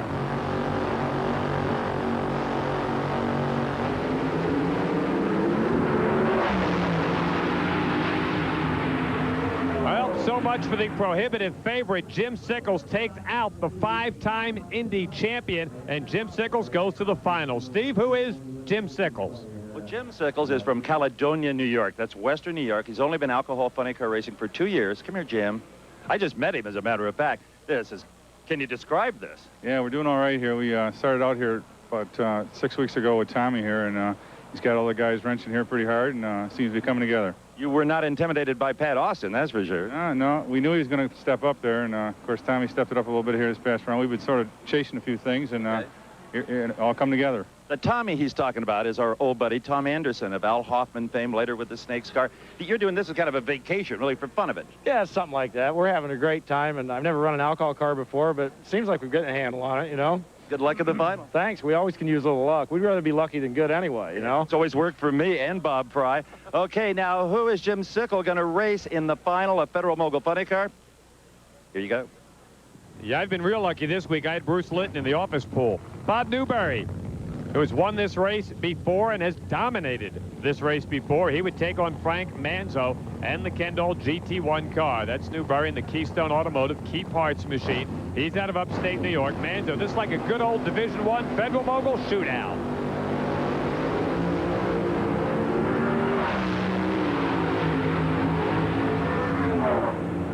Well, it looks like only one of them brought bullets to the shootout. Manzo, 577. He'll take on Jim Sickles and try to win Indy yet another time. Let's go down to Dave Reeve.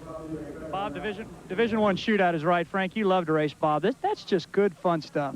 Me and Bob, we run at least 6-7 times a year, and this year at the divisional level, I kind of had my way with Bob, you know, and I've won a few in national event where a little bit more money up the stake. He's been taking me out in the semis, and so it felt pretty good to take Bob out here in the semifinal round. And whenever me and Bob get in a race, it's usually it's usually decided at the end no more than 100th. Most of the time 1,000. It's usually decided on the leave, and our cars are really, most of the time, get hooked up into a really good run. And now you go up against Jim Sickles, a relative unknown, but hey, he's going after U.S. Nationals win number 3 here this year. Is Frank Manzo, Pop. Frank Manzo looking to win that Federal Mogul Championship. A big surprise in that class, by the way. Cy Chesterman, one of the big contenders for the points, was a no-show here at Indianapolis. How do you figure? 175,000 people, and a guy running for the championship doesn't show up. We'll take a look at some Federal Mogul dragsters. There's the RCA Dome. Big building. Ought to be some great big dogs sitting around there somewhere. That's a big dog. TNN's exclusive live coverage of the 43rd Annual U.S. Nationals is brought to you by Mopar, Chrysler Corporation Parts, the Chrysler, Plymouth, Dodge, Jeep, and Eagle dealers who sell and install them. Well, we just got a note. They had another 500,000 hits saying, hey, tell that guy that wasn't a dog walking in front of the RCA Dome. I know that. Well, at least I know it now. We're going to take a look at our Federal Mogul Dragster semifinals as we start to wrap up everything here in Indianapolis. Ken Zeal was the top qualifier with that injected car. Darrell Russell, big-time runner out of Cypress, Texas in one semi. Rich McPhillips, another injected car. Rick Santos won it here a couple of years ago with that small block Chevrolet. Trying to repeat. Nobody's done that since '81. This is Darrell Russell, the conventional supercharged machine against an old boat racer. That's OLE boat racer, not OLD boat racer. Ken Zeal was your number 1 qualifier. He beat former Indy champ Randy Parks in the semis. He would try to go to the finals by beating Darrell Russell.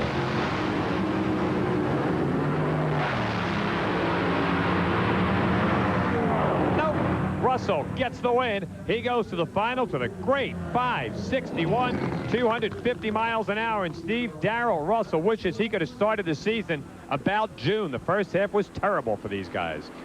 Well, Darrell Russell is a 28-year-old Texan who has won 4 national events, but going to the finals at Indy for their first time, that's tons of pressure. And by the way, that was a squeaker in the semis. Yes, it was. We knew we had our work cut out the way Ken was racing all weekend, but our crew did our job, and we did what we needed to do, and we got the win light. Tell me about the final when you go up there. Can you put all the pressure and all of the hype and all the prestige out of your mind? I think on the way up there, no. That's just the way it goes. But I think once we get in the car, start the engines, everything's ready to go, you're in a different world then. Good luck. Thanks a bunch. His car is in perfect condition. Let's see who he's going to face off with in the Nationals finals. Another injected car. Look at that big honking scoop on top of that fuel car. This is Rich McPhillips, who used to run comp cars, Alders, even dabbled in the funny car category.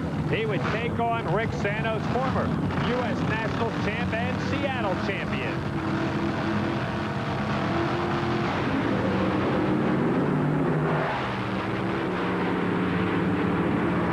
When those fuel cars hit on all 8 cylinders, they are plenty tough, and he gets the win and goes to the championship round. The injected car will take on the Russell boys in the final. Dave Reef is with Rich McPhillips. And Rich has been strong all day. Not only Rick Santos, but Rich also took out Ches Bushy and Cliff Bazzelli. Getting to work on the car now, getting ready to go to the final. Hey, what a run for you guys today. That was a sweet one there. These A-fuel dragsters really don't give you a lot of good reaction time, so anytime a driver can do his job, it makes him feel good to run faster. ET-wise, doesn't really matter. As long as the reaction time can win you around, that's what counts. Last time we saw this young man in the final, it was 1989. He was the owner of an alcohol funny car, Bob. He would like to make it a couple of Division I guys, Manzo, Sickles, and McPhillips. The only guy from out of the division, Russell, and his brother. They come from Cypress, Texas. We've got a look at a great tribute to Bob Glidden as they did this earlier in the week, a busy Indy week. But congratulations to Bob Glidden as they honored him for his great years of achievement in NHRA Winston Championship drag racing. Last year was probably the highlight of my career to go in the U.S. Nationals and win it. Ran good all day, drove good all day, and won the final over Ricky Smith by 2,000ths. And, you know, that was quite a race right there. We were dead tight at 1,000 foot, and the GM horsepower put it on him the last 300 feet. He'll try to do that again. Don't forget Sundays on TNN. If you like drag racing, we got everything you want to know. Sundays at 11 a.m., then 10:30 p.m. right here on TNN. It's NHRA Today with all the results of the national events, lots of sportsman racing too, driver profiles, and lots of this guy, Steve Evans. Well, Bob, as you know, all through the Western swing, Kurt Johnson was protesting loud and long about how transmissions were ruining his life, breaking every run. Well, this is a brand new unit, never before run in an NHRA Pro stock car built by Leonard Long, pneumatically shifted 5-speed. It has been in here since Saturday. It has been absolutely bulletproof. And this is something he is finally telling people about, because he figures once he wins the U.S. Nationals, the secret will be out anyway. Dave Reed. Well, I'm down in the Vieri Gaines pit, taking a look at the work going on inside of there. Bickle-built Pontiac, talking with Clyde West, the crew chief. What's going on right now? We're just making a few final adjustments for the final round here. Took a little bit of clutch out of it. It was a little tight that last session, so hopefully we can pick up some performance gains, because we'll need it against Kurt. You guys have been doing good all day. 709s the last 2 times out.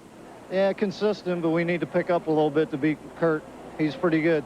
These guys have been together 7 years, goes all the way back to the Comp Eliminator days, but hey, this is his first paid year as crew chief. Congratulations.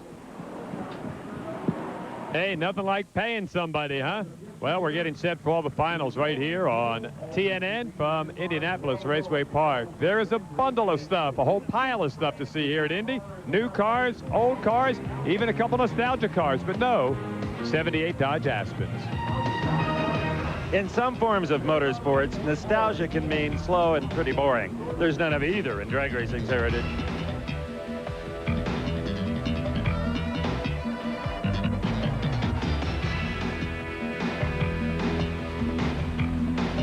And it's all here at the U.S. Nationals.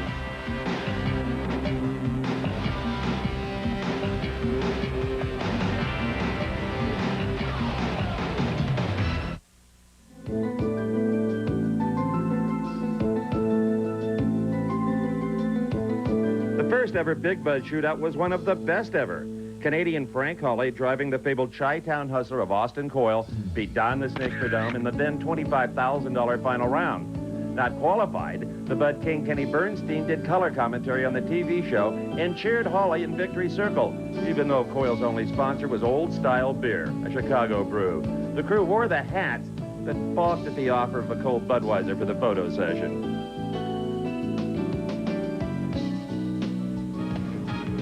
TNN, the folks that are on hand are going to get a chance to see the finals live right here. Hey, you know, for your personal source for all things country, from country stars to race cars, www.country.com. I got to get me one of those .coms. Down there in the pit area with a finalist in our fuel category, Steve Evans. Love the scrapbook, Steve. Well, I'm down here, all right, and I'm trying to squeeze into the pit of Tim Wilkerson. I see my camera. The crowds in the pits are unbelievable. Jeffy Cam, I'm here. And they apparently have changed motors. We kind of got a feeling that would happen talking to Tim after the semifinals, but they've got plenty of time to execute this. And apparently everything should be okay. They got a lot of help from the Gary Densham crew over here. Richard, how's this operation look? It looks fine, Steve. I mean, everything's just going really well. Tim's hauling ass, kicking everyone's ass too, right? And he's going to do that last round. It's always risky going to Richard. David? Well, I'm down with Rob Flynn in the Winston pits. First question. Did you know this young man standing back behind you there when he was a photographer? Yeah, I think so. I didn't really notice him that much, but he was in the way on one team I worked for. He was taking pictures of this one race in particular, I remember. Now he's in the way in your driver's seat. Talk about what's going on here as you get set to face Tim Wilkerson. Basically, we just got basic maintenance here right now. It's real hot out here. The guys are working real hard today. They're doing a real good job, and we've had no problems. The same engine's been in the car all weekend and all through testing. We changed the crank prior to coming here, and everything looks good. You did a lot of testing before coming here too, didn't you? Well, we made five test runs here, and most of the time when we test, we only run to half track, and they were all good runs. I should say, smoked the tires 3 of the runs, and finally we got it right, and it was going to run like a 503, and so we decided we'd make a 5th run, and it ran a 501 at 304 on a test run. Rob Flynn, Whit Bazemore getting ready to go back. Hopefully going to pick up their first U.S. Nationals win. Bob Fry. Hey, we got another 500,000 hits saying he can't say that on TV on the .com, folks. All right, everybody that has a web page of your own, wave your hand. Unbelievable. Hey, let's take a look at beautiful downtown Indianapolis, the second best skyline in America, next to, you guessed it, Waterford, New Jersey. Top Fuel stuff's coming up next.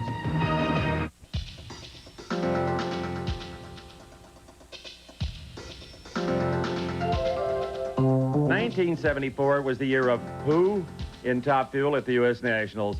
An absolutely unknown television repairman named Marvin Graham from Oklahoma swept to the title, beating Gary Hazen, Hank Johnson, Jim Herbert, and R. Gaines Markley with a best of 6.08 seconds. Marvin took his new fame with great humility. He had the word who embroidered on his shirt where his name should be. Graham also won the 75 Spring Nationals. He now lives in Hollywood and works behind the scenes in the movie business.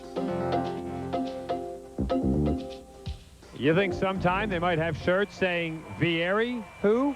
If he winds up winning Indy. Snake and Glidden, by the way, were the other pro winners that year. Well, last year, of course, we all know the story and tragedy of Blaine Johnson. And we also know that Gary Scelzi is the driver of that Johnson family race car. It has been a tough year for everybody involved with that team. Over a decade ago, a cocky and confident Gary Scelzi came to Indianapolis to make his mark. A heavy hitter in the West Coast Alki fraternity, his dreams of U.S. Nationals glory disappeared in the wake of Eldon Slick's dragster in the class final. But for the next few years, Gary was a hired gun, driving a succession of cars for a variety of owners that earned several national and divisional victories.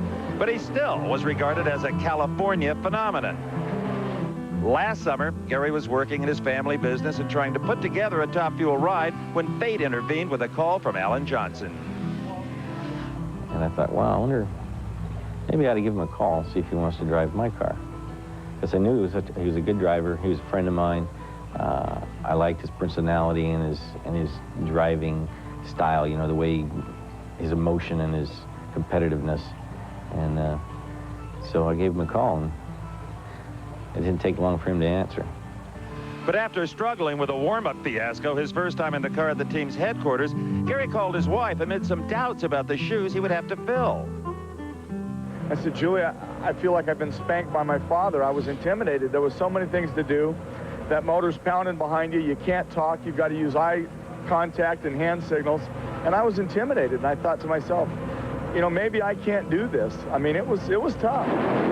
But once settled in at a winter test session in Bakersfield, Gary's performance in the Top Fueler, as well as his skills outside the cockpit, showed the Johnson family they had made the correct choice. One pump all the way on. After I roll. As most people have come to see, Gary's a very motivated, emotional, competitive guy, and he picked it up very quick. So after a little bit of testing that we did and saw the way he responded to his instruction and stuff and racing the car, I figured that we would have a good chance of winning some races right off the bat. Alan's instincts proved correct as Gary took an exciting first victory over Joe Amato at the Winter Nationals in February, followed 2 weeks later by another win in Phoenix. Riding along each time was a picture of Blaine Johnson, which has set the emotional tone for the season. Every time I drive this car, it's emotional. I mean, sometimes it shows, sometimes it doesn't. But with the loss of Blaine and the Johnson family, you know, you can't help but have the emotions run pretty high. 4 wins, an ever-expanding points lead, and the birth of his son Dominic have made 1997 the type of year Gary dreamed of those many years ago. But pride has replaced glory as his motivation upon returning to the biggest drag race of them all. You know, we're going to go to Indy and we're going to have our heads held high and we're going to do the best we can, and whatever happens, happens. But if we win or we lose, I mean, we're going to be awful proud when we get there. It did not end up the way that Gary Scelzi and Team Winston won it out in the semis. They've been in the points lead all year except for one race. There's the skydiver coming down, Mark Slater, little Lee Greenwood music. That'd be some country.com for you. Down there in the pit area with a little dot madness, I would imagine, is Steve Evans. It is total madness in the Jim Head pits. We'll talk more about that in just a bit. But let's remember that Jim Head has been in a final here at Indianapolis before. It was 1985 in, of all things, a Nitro Funny car. Not only has Jim Head been in a final, Jim Head won that final round in 1985. But they're not resting on their laurels here this afternoon. Parachutes have been replaced. In fact, that's the third set on this weekend. 2 giant fires claim those. A new rear end, a new clutch, a new engine, a new blower, new magnetos. The car stays the same. It has to by the rules. And Jim said, now if you have problems, it's so much easier if you have the parts to just replace everything, trying to repair it. Just a lot easier, but I'll tell you what, they got their hands full with Corey McClenathan. They know it, we know it, the fans in the stands know it. Even Dave Reef knows it. Absolutely, and I also know something else. I didn't think you could get a frequent flyer ticket in just one weekend, but if there's anybody who can, it'd be Joe Gibbs. Hey, how about this team? All these round wins going for number 5. I tell you, the Lord's blessed us with a great bunch of guys. This car's flying right now. Hopefully, you know, we got a shot here. I haven't done much, but the crew chiefs have. They're the guys you need to talk to. Hey, by the way, the McDonald's car, next year we don't have a sponsor. Somebody out there needs to sponsor this car. It's getting ready to hopefully have a chance to win a 5th straight, so we're thrilled. A gratuitous plug. He wants me to go down here and make sure I talk to Mike Green. Mike, you guys have been on a great run. What's it going to take to get number 5 now, and what's going on with the car? Well, the car seems to be pretty good. That run there, we dropped a cylinder about 1.7 seconds into the run, and that was the difference. It slowed down about 1/10 of a second, but we're going to freshen up the blower. The guys from SSI over here, the guy that builds the blowers, and they're freshening it up, and it should run 65, 67, something like that, and I think that'll do it. Another U.S. Nationals win might help with that sponsorship thing, too, Bob. I would think so. Joe Gibbs went to the Winston Cup race, and then he did some NFL commentary, and here is far away from being in the championship round. You know, Pro Stock driver Tom Martino is still kind of a rookie in the Pro Stock ranks, and he was in the sportsman category for a long while. One of his greatest frustrations, a loss in 1993 in the finals. He was taken out by Todd Patterson. That one hurt because I think I was a little too overconfident. I said, I'm coasting along today. My lights were good all day, and my light was good in the final. He was just phenomenal and beat us. I drove all the way home, and you know how long it is to New Jersey. The first words I said to my partner, Tommy Kling, was, you got any change for New Jersey Turnpike toll? I didn't say a word all the way home. Welcome back, ladies and gentlemen. Well, all of the preliminaries are by the board, and we are getting set for the finals here at the U.S. Nationals live on TNN. Now, we're going to get our first look at the sportsman ranks. The Federal Mogul Sportsman category, Dave Walter right there.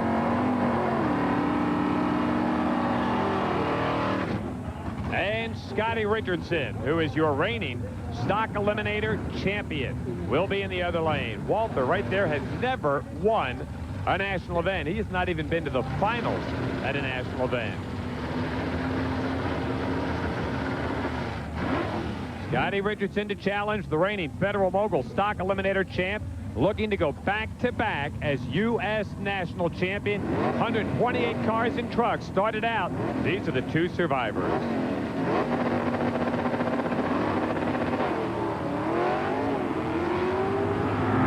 Slight advantage for Dave Walter off the starting line. It's a small block Chevy stick-shift car. Scotty Richardson in the near lane, top end of the racetrack, and a big upset. Huge by stock eliminator standards. Dave Walter gets the win, 1170 to Scotty Richardson's 1261. They both ran under their dial, but Walter closest to it. And for the second time in the last 3 years, a guy gets his first national win at Indianapolis. Dick Kincaid did it 2 years ago.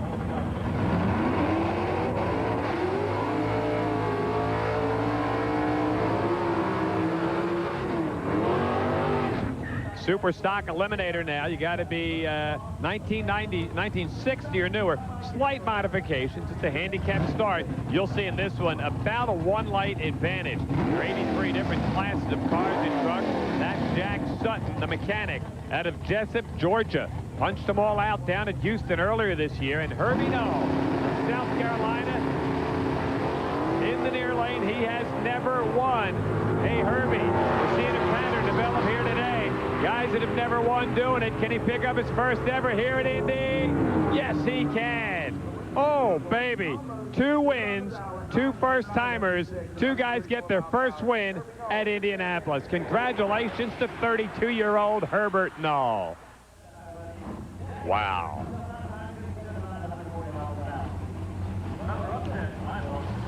This will be super gas. You ought to bet the ranch and dog on the guy in the orange car because he's never won a race. This is Mark Kidd. Runs out of Boise, Idaho. Now, super gas. It's a 990 index. Pro Tree means all the yellows come on at the same time. Mostly full-bodied, couple of roadsters. You can weigh 2,100 pounds.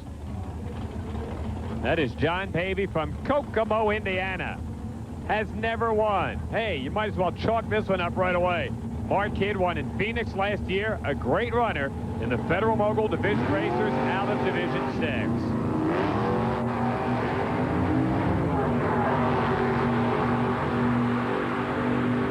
The pride of Twin Falls, Idaho in the near lane. Nope, we got our third first-time winner. How about John Pavey? He ran right on the dial in the 990 category. He runs 990. Mark Kidd runs 992. Pavey was first out of the gate. This is unreal.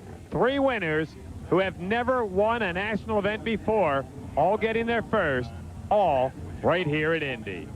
This is so much fun. Super Comp, little quicker than Super Gas, 890 index, Pro Tree, dragsters, roadsters, couple of full bodies. You can be a flyweight at 1,350 pounds. Peter Biondo won this race in 1993. He won that in Super Comp, trying to double up. Bonnie Mills, a former national event champion, one of 23 women who have won in national event competition. Believe it or not, nobody besides Shirley Muldowney, no female besides Shirley Muldowney, has ever won the U.S. Nationals. Bonnie Mills could do it. She won down in Gainesville in '87, won back at Gainesville again in '90. She lost in the finals right here last year by Bill Yates in the championship final.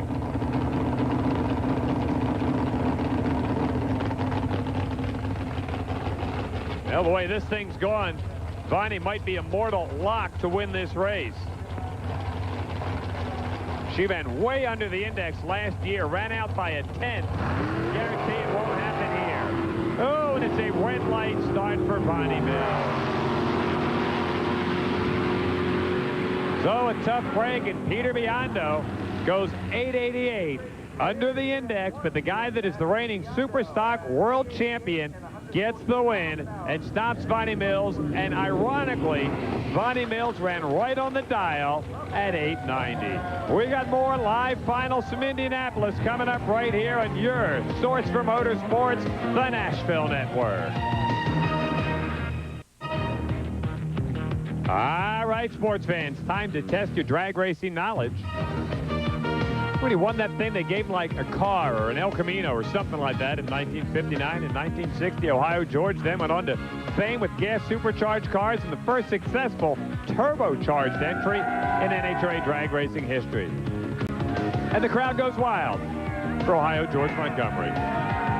We got another one of our sportsman finals coming up right here, and then our Federal Mogul dragsters and funny cars, and then all the professional finals coming up. It has been a magnificent day here. We hope you're enjoying it right here at Indianapolis Raceway Park. Well, you got to feel for Bonnie Mills. Poor gal runs right on the dial in the finals of that Super Comp and is beaten by a guy that is a 2-time Winston champion. So we're going to get a chance to look at one more final. That'll be our competition eliminator category. Then the Federal Mogul dragsters, funny cars. If we get an opportunity, we will look at those brand new NHRA Pro Stock trucks. Also, a little highlight for you here on TNN. Then we're going to step things up in class, Pro Stock bike categories, and of course everybody looking at that championship run in Top Fuel. Can Corey Mack do it back-to-back?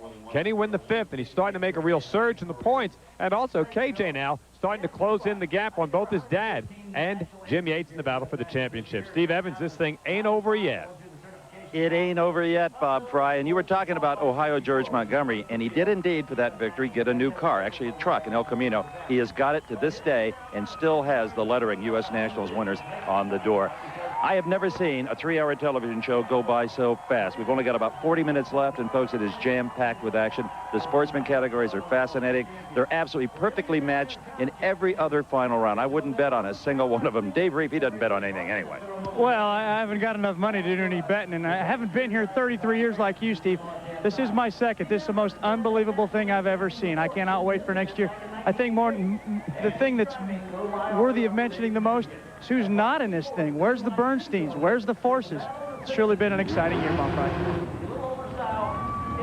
Indeed it has. Comp Eliminator finals, and this is where you're going to see a wild variety of race cars. You get 4 cylinders, 6s, 8s, supercharged, injected, Got little tiny cars, got 42 different classes.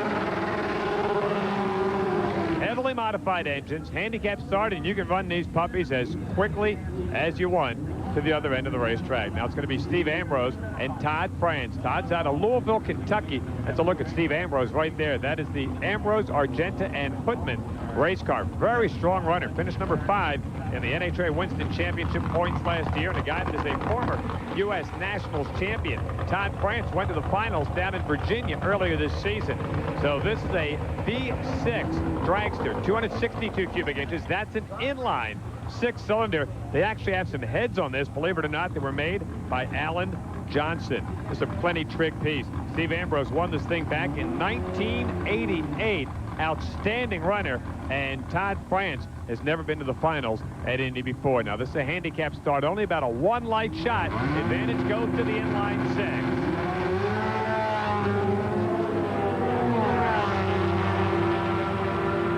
Great run off the starting line, almost a dead heat. Top end Todd France goes 7.59 at 169 to beat Steve Ambrose, and his first national event win comes where else? The 43rd U.S. Nationals. That is our 4th sportsman winner to pick up his first national event win here today. And that is simply unbelievable. Congratulations to Todd France, and we're going to get set. Turn the wick up a little bit.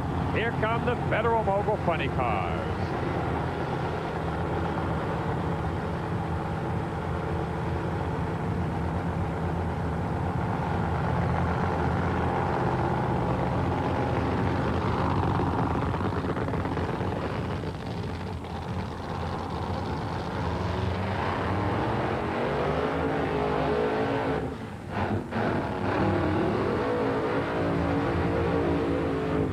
Frank Manzo has been there before. He won this race in 1986. He won it in 1994. Jim Sickles has never won as much as a lottery scratch-off ticket. And Dave Reef, the way this thing's going, we might as well just pencil him in as the winner.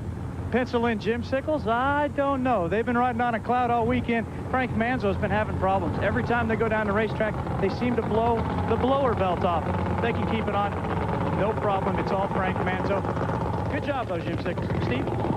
Yeah, well, Jim Sickles, remember, has a secret weapon. He's called Tom Anderson, but I don't think that will be enough to get around Frank Manzo. Manzo has been in so many winner's circles, so many final rounds, and even though he's a really excitable kind of guy, for some reason, when he pre-stages, he becomes as calm as anybody you've ever known.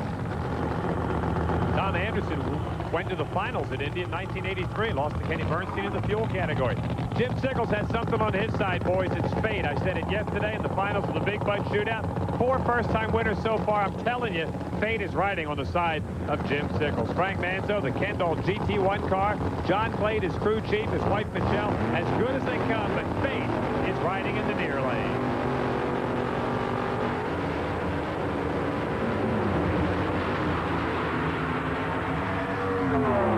All right, so fate never met up with Frank Manzo. 583. Check this out. Jim Sickles quicker at 581. He was 900ths slower on the starting line. Frank Manzo shows why he is a 2-time Federal Mogul champion. You can see that visual move out of the gate. 583, 250 beats Jim Sickles. 581, 243. It really wasn't close at the other end. So Manzo in 86, Manzo in 94, Manzo in 97, and John Glade and the rest of the Kendo gang goes wild out of New Jersey. The guy they call the Ace deals out a winning hand today. Steve? He is hooting, he is hollering, he is dancing, jiving, and shucking. Frank Manzo, experience won that one, my man. You ran slower, but you got there first, and that's all that really matters. The man from New Jersey. I may have to talk to him with his helmet on. Hey, Frank, congratulations, pal. Well, we worked really hard this weekend. This Kendall, super winch, Mopar Performance, Winnebago. I mean, all weekend we had trouble. Blower belts off it again. He was shaking a little bit.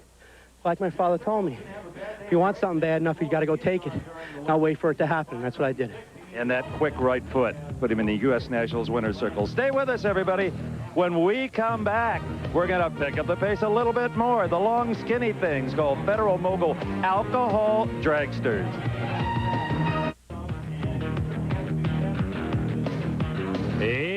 the Federal Mogul Dragsters coming up as all 170 Brazilian folks are on hand here today. Whole pile of folks. A couple little ones and folks that have been here almost as long as Steve Evans. Look at that scoop, would you? I know if I call it a hood scoop, they'll dial up that USNationals.com and say it's not a hood scoop. Look at that helmet. That's Darrell Russell. Cypress, Texas. Hey, the Cowboys did well yesterday. But another win for Texas here today.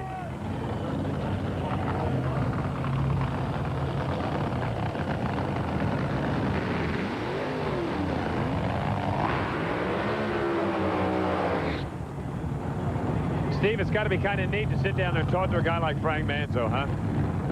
It is always fun. I haven't had an opportunity to visit their home in New Jersey and meet his family and eat their homegrown tomatoes, and they're just a wonderful bunch, warm, fuzzy people, my favorite kind. Right here, I really like Darrell Russell. How about you, Dave Reed? I don't know. It's a toss-up. We got a blown car, got an injected car. Both have taken out some pretty good competition. Both have been consistent all day, but I got to agree. It's got to go to the blown alcohol car, Darrell Russell.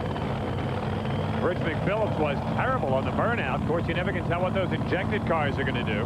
Russell beat Frank Pendragon, Mike Austin, and another injected car, Ken Zeal, the #1 qualifier. McPhillips beat Reichert, Ancona, and Rick Sanos. The injected car hits on all 8. This could be fun.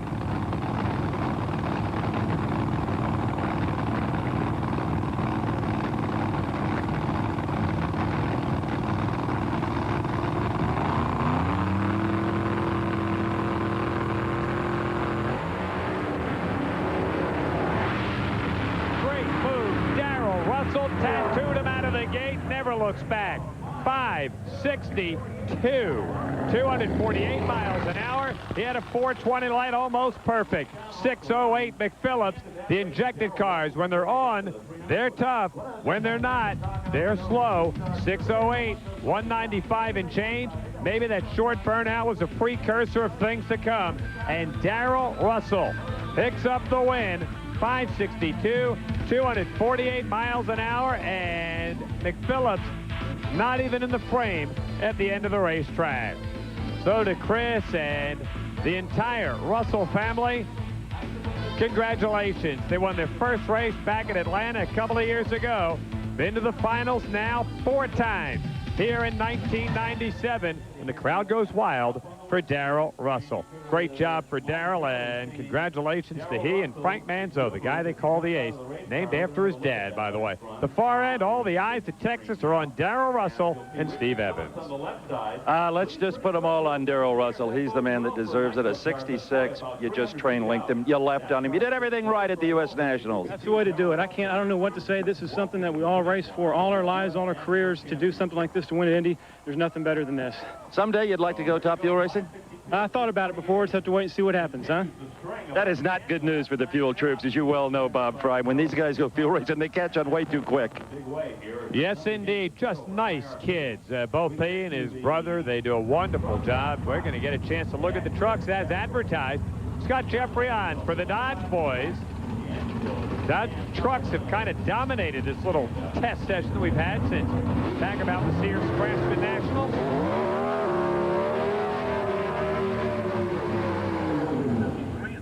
And John Lingenfelder with the Chevrolet. John Lingenfelder, who has won here in Indianapolis 13 times. Does a lot of testing, runs those trick little Chevrolet Corvettes. The trucks are kind of neat. Lingenfelder's a great guy to have on your side if you like the bow ties, Steve. And you know, Bob, the trucks have captured the fans' imagination in the pits as well as on the racetrack. They are so good looking that already stylists all over the country are trying to add that same kind of look to street-driven vehicles, and that's really, I think, what the marketing people at the Big Three had in mind to begin with. Scott Jeffrey on. That is a Dick Naskin motor in the truck, by the way, a Jerry Pickle built chassis. His teammate Alderman had been doing a great job this year with the trucks. He blew a motor earlier. Lingenfelder, the Chevrolets have the performance advantage by about half a 10.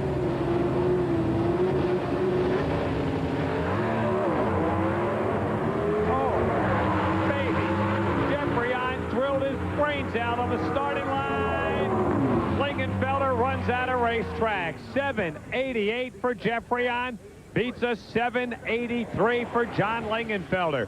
170 for Scott, 172 for Lingenfelter. All the arithmetic was on the Chevy side, the win light on the Dodge side. We got Pro Stock Bike Finals, Myers, Hines. They're coming up, and all the Pro Finals to follow live right here on TNN. If it's two-wheel fun you want, check out a Pro Stock motorcycle. 4 valves, 1,500 cc's, 170 mile an hour and a quarter mile. Hang on, the finals are next.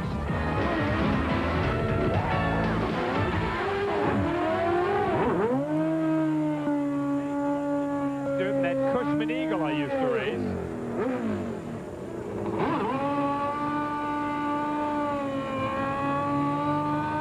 Rock that baby a little bit, heat the tire up as John Myers and the close call gang against Matt Hines. Steve Evans, is there anybody here that can beat Matt Hines?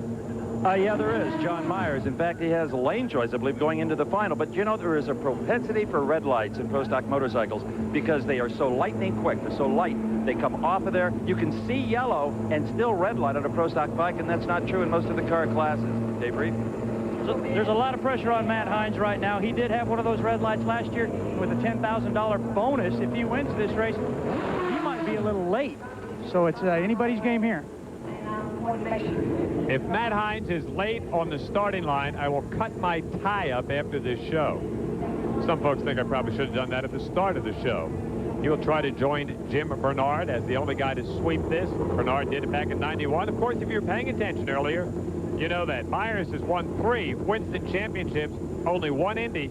That was last year. George Bryce and the close call, folks, Matt Hines out of the Byron Hines Terry Van stable. This one should be fun.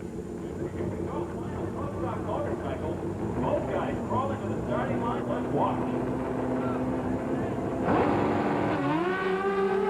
And it happens again.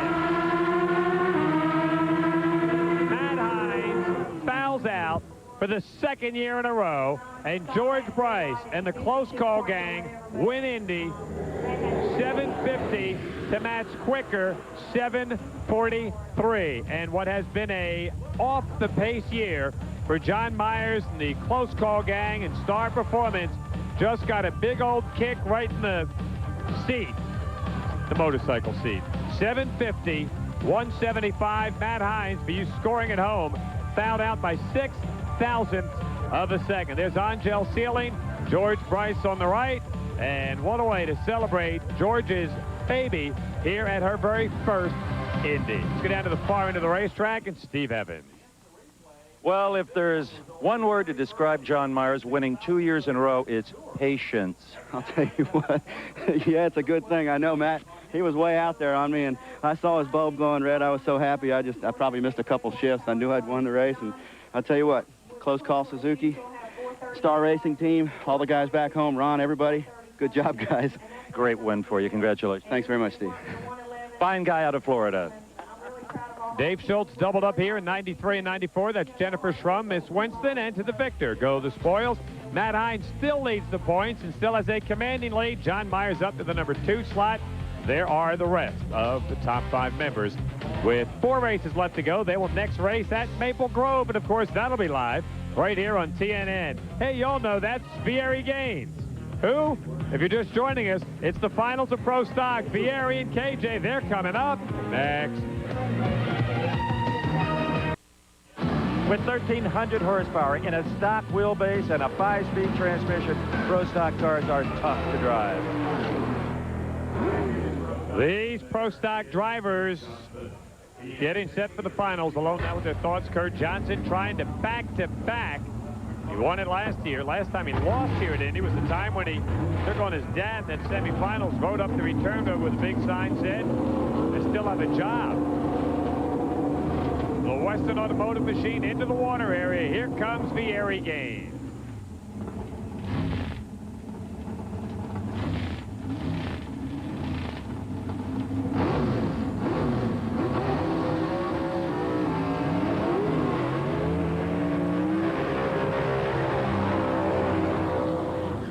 Steve, I don't think since Ray Allen won this thing in 1972 has there ever been such a possibility for a surprise winner in Pro Stock.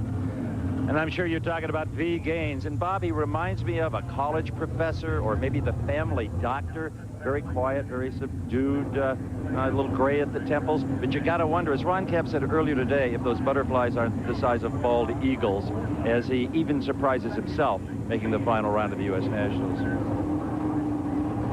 What's the racetrack look like from your vantage point, Dave? Racetrack looks good. That Vieri Gaines car even better in that nice purple. You got to love that name, Vieri. But let's face it, this is Kurt Johnson's to win or lose. The performance has been there all weekend. The consistency's been there all weekend. I'm betting the AC Delco car will win the second consecutive U.S. Nationals. Whoa, Dave, let's go out on a limb there. Vieri Gaines, by the way, has a partner named Eloy. So, hey, maybe there's an E somewhere out there to go with the V. What they'd really like would be a W.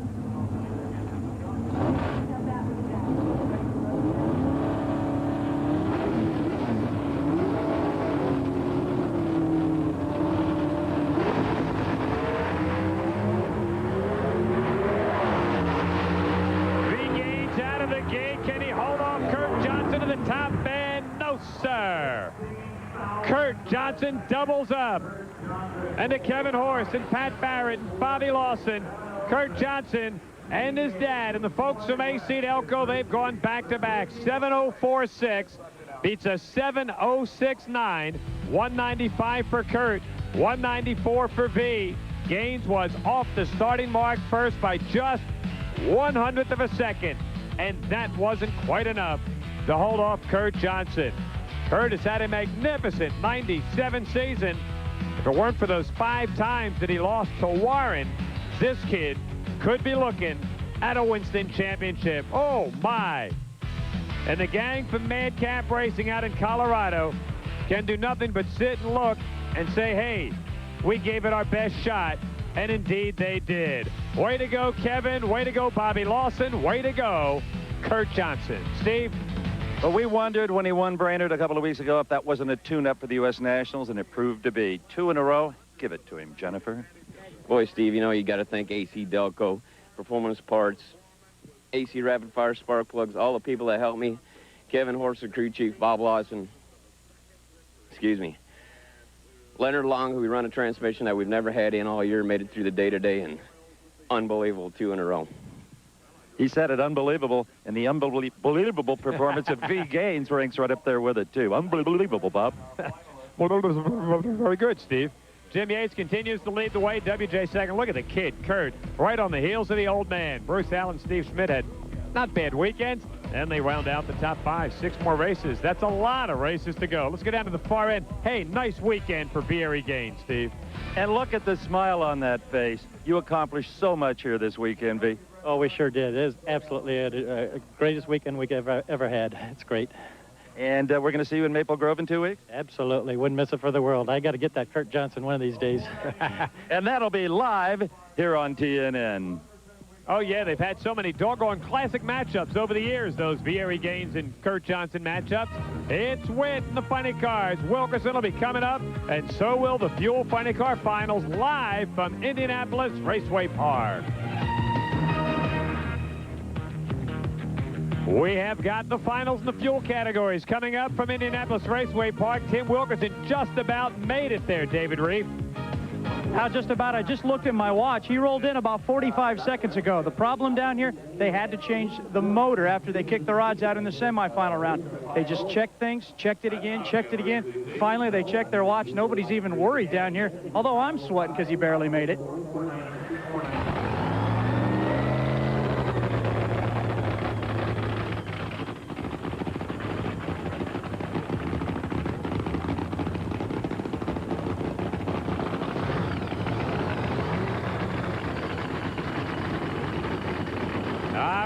Sports fans, we get set for the finals in the fuel category. Here comes a whole pile of horsepower.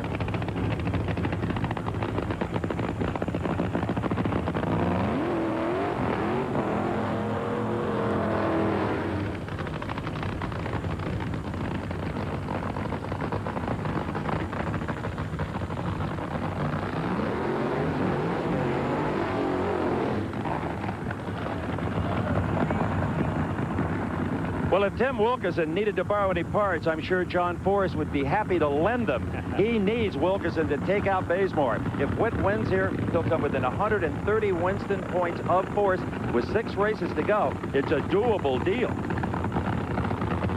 Seem to be any thrashing going on down there in the purple gang, Dave? No, that's absolutely not. It's been very, very calm down here, which shocks me as hurriedly as they came up to the pits. I was going to go for Tim Wilkerson before he ran up here like that, but I'll tell you what, they're having a Cinderella day. Whit Bazemore's luck got to end somewhere. Might as well be here. Wilkerson's going to the final win.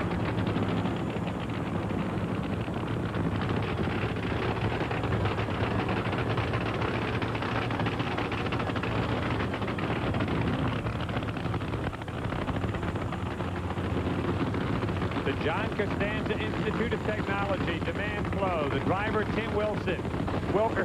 Otto Benchade also on the side of that race car. The Purple Gang. He won at Heartland Park, Topeka in the alcohol category in '94.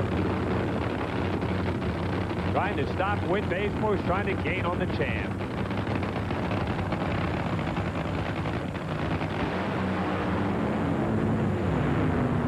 Wilkerson smokes the tires, and Whit Bazemore runs 4:99, 306.85 miles an hour to get the win and close within striking distance of the formerly invincible, untouchable John Force. Wilkerson smoked the tires. He goes 13 seconds, 73 miles an hour. He never moved 1 tire length before he started to smoke them, but let's give a lot of credit to Tim Wilkerson, Gary Kennedy, John Costanza and that team, and look at this, a Simpson guide look at how to run your fuel funny car. 499, 306 miles an hour. Rob Flynn and the rest of Team Winston, yes, you guessed it, the crowd goes wild. Steve? I'm about to go to wild, too, because the first time I ever met Whit Bazemore was right here at the U.S. Nationals. He was, get your hat off, Whit. He was about 16 years of age, a photographer, a very good one at that young age, shooting for Winston, as a matter of fact. And who does he win the U.S. Nationals with? Team Winston. And another 60-point gain about on John Force. Whit, can you even describe this? God, you can't. I mean, the U.S. Nationals, Indy, here we are in the final. We won. God, what a run. Who cares? Well, we care because we... 499. Okay, well, that's a little slower than what we were trying to do, but, man, my team, my guys, Rob Flynn, Chris Cunningham, and, you know, Steve, so many people have helped me get here, and a lot of them are here today. My parents, my sister, and Frank Hawley, where I started. You know, there were so many times when I never thought I'd win the U.S. Nationals. I mean, this is just incredible. And your 4th race of the year. Let's check out the points. How close is he? Well, he's close enough that John Force is breathing heavily. Force out in front now by just about 130 points. Now, you can gain 20 points per round. A lot of racing to go. John Force, the untouchable, is suddenly, well, you know. We got the Top Fuel final coming up. It's Jim Head in the close call car, trying to do what nobody's been able to do since the Eisenhower administration. Beat this guy, Corey McClanathan. The finals at Indy are coming up next. TNN's exclusive live coverage of the 43rd annual U.S. Nationals is brought to you by Mopar, Chrysler Corporation Parts, the Chrysler, Plymouth, Dodge, Jeep, and Eagle dealers who sell and install them. And by Pennzoil, formulated for today's stop-and-go driving. Go Pennzoil. 1 race left to go. The close call communications car and Corey McClanathan.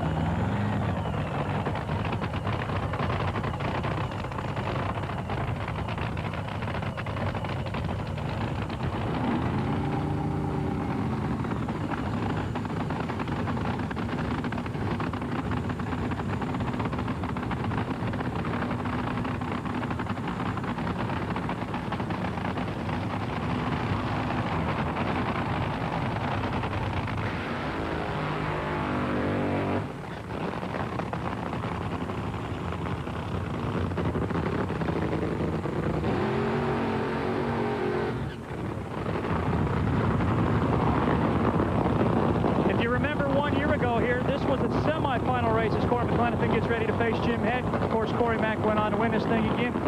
Jim Head got Everett, got Alan Johnson, got the whole Johnson crew in his corner here once again. But I think destiny is Corey McClenathan. No one has ever gone 5 until today. Steve? Well, you know, Jim Head, Alan Johnson, they have thrown the kitchen sink at this 300-inch missile, but that usually doesn't work. I'm glad that the last pair down because we may see some more oil out of that car. I have never seen a Top Fuel team in the groove like Corey McClenathan, Mike Green, and the boys. I'm with Dave Reed. Well, this is going to surprise everybody. I'm going along with you guys. We're just going to sit and listen to the raw power of NHRA Winston Top Fuel Drag Racing.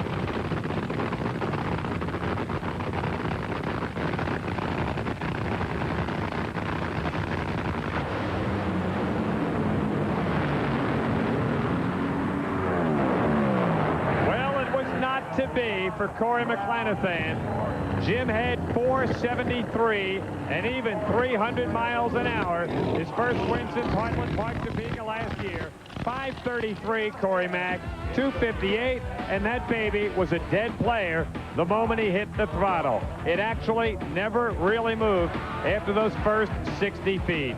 Started hazing the tires, hopping and banging a little bit, and Jim Head, everybody was talking about Alan Johnson being over there. A little bit of credit to Dave Leahy, the longtime crew chief with Jim Head. The close call, folks, who get 2 winners today, John Myers and Jim Head. And look at that, Jim Brissett and the rest of the McDonald's team cannot believe it. And the record stays tied, Scott Coletta and Corey Mack. And meanwhile, the close call fans, you got it. Wild is the word. Steve? Jim Head, I'm sure you'll see a video of this show, and I want to say that I want to apologize on behalf of all 3 announcers who had no faith in you. You obviously did. It's no problem. They never do. Hey, Corey, good run, buddy. Corey McClenathan over. What a wonderful way to finish a great weekend. Well, it sure is. The close call team's been struggling this year, as everybody knows. Alan Johnson's helped us a lot this race. We really appreciate it. I'll tell you, I'm proud to join the ranks of the underdog. You know, Big Jim Dunn was an underdog yesterday, and we were again today. But, hey, I just won the Nationals. Every 12 years, you can count on me. And you're going to Disneyland. Yeah, for sure.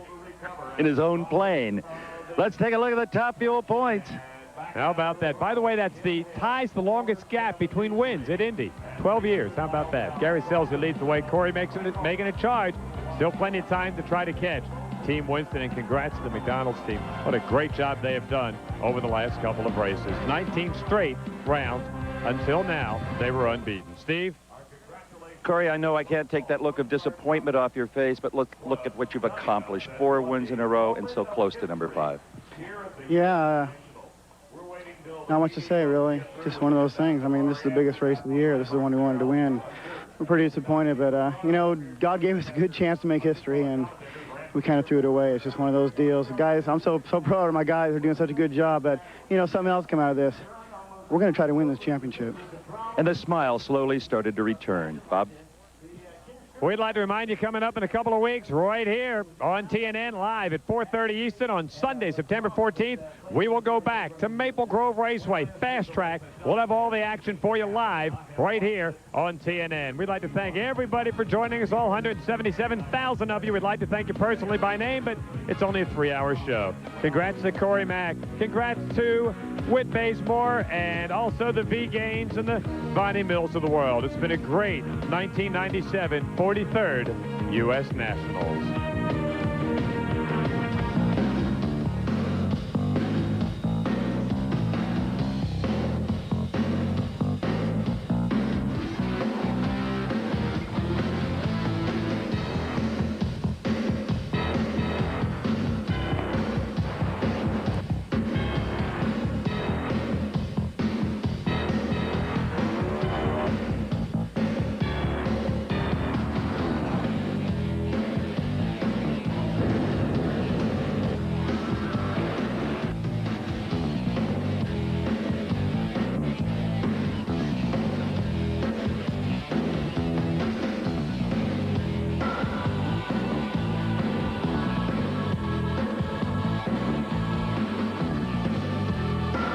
The U.S. Nationals has been a production of Diamond P Sports in association with the Nashville Network.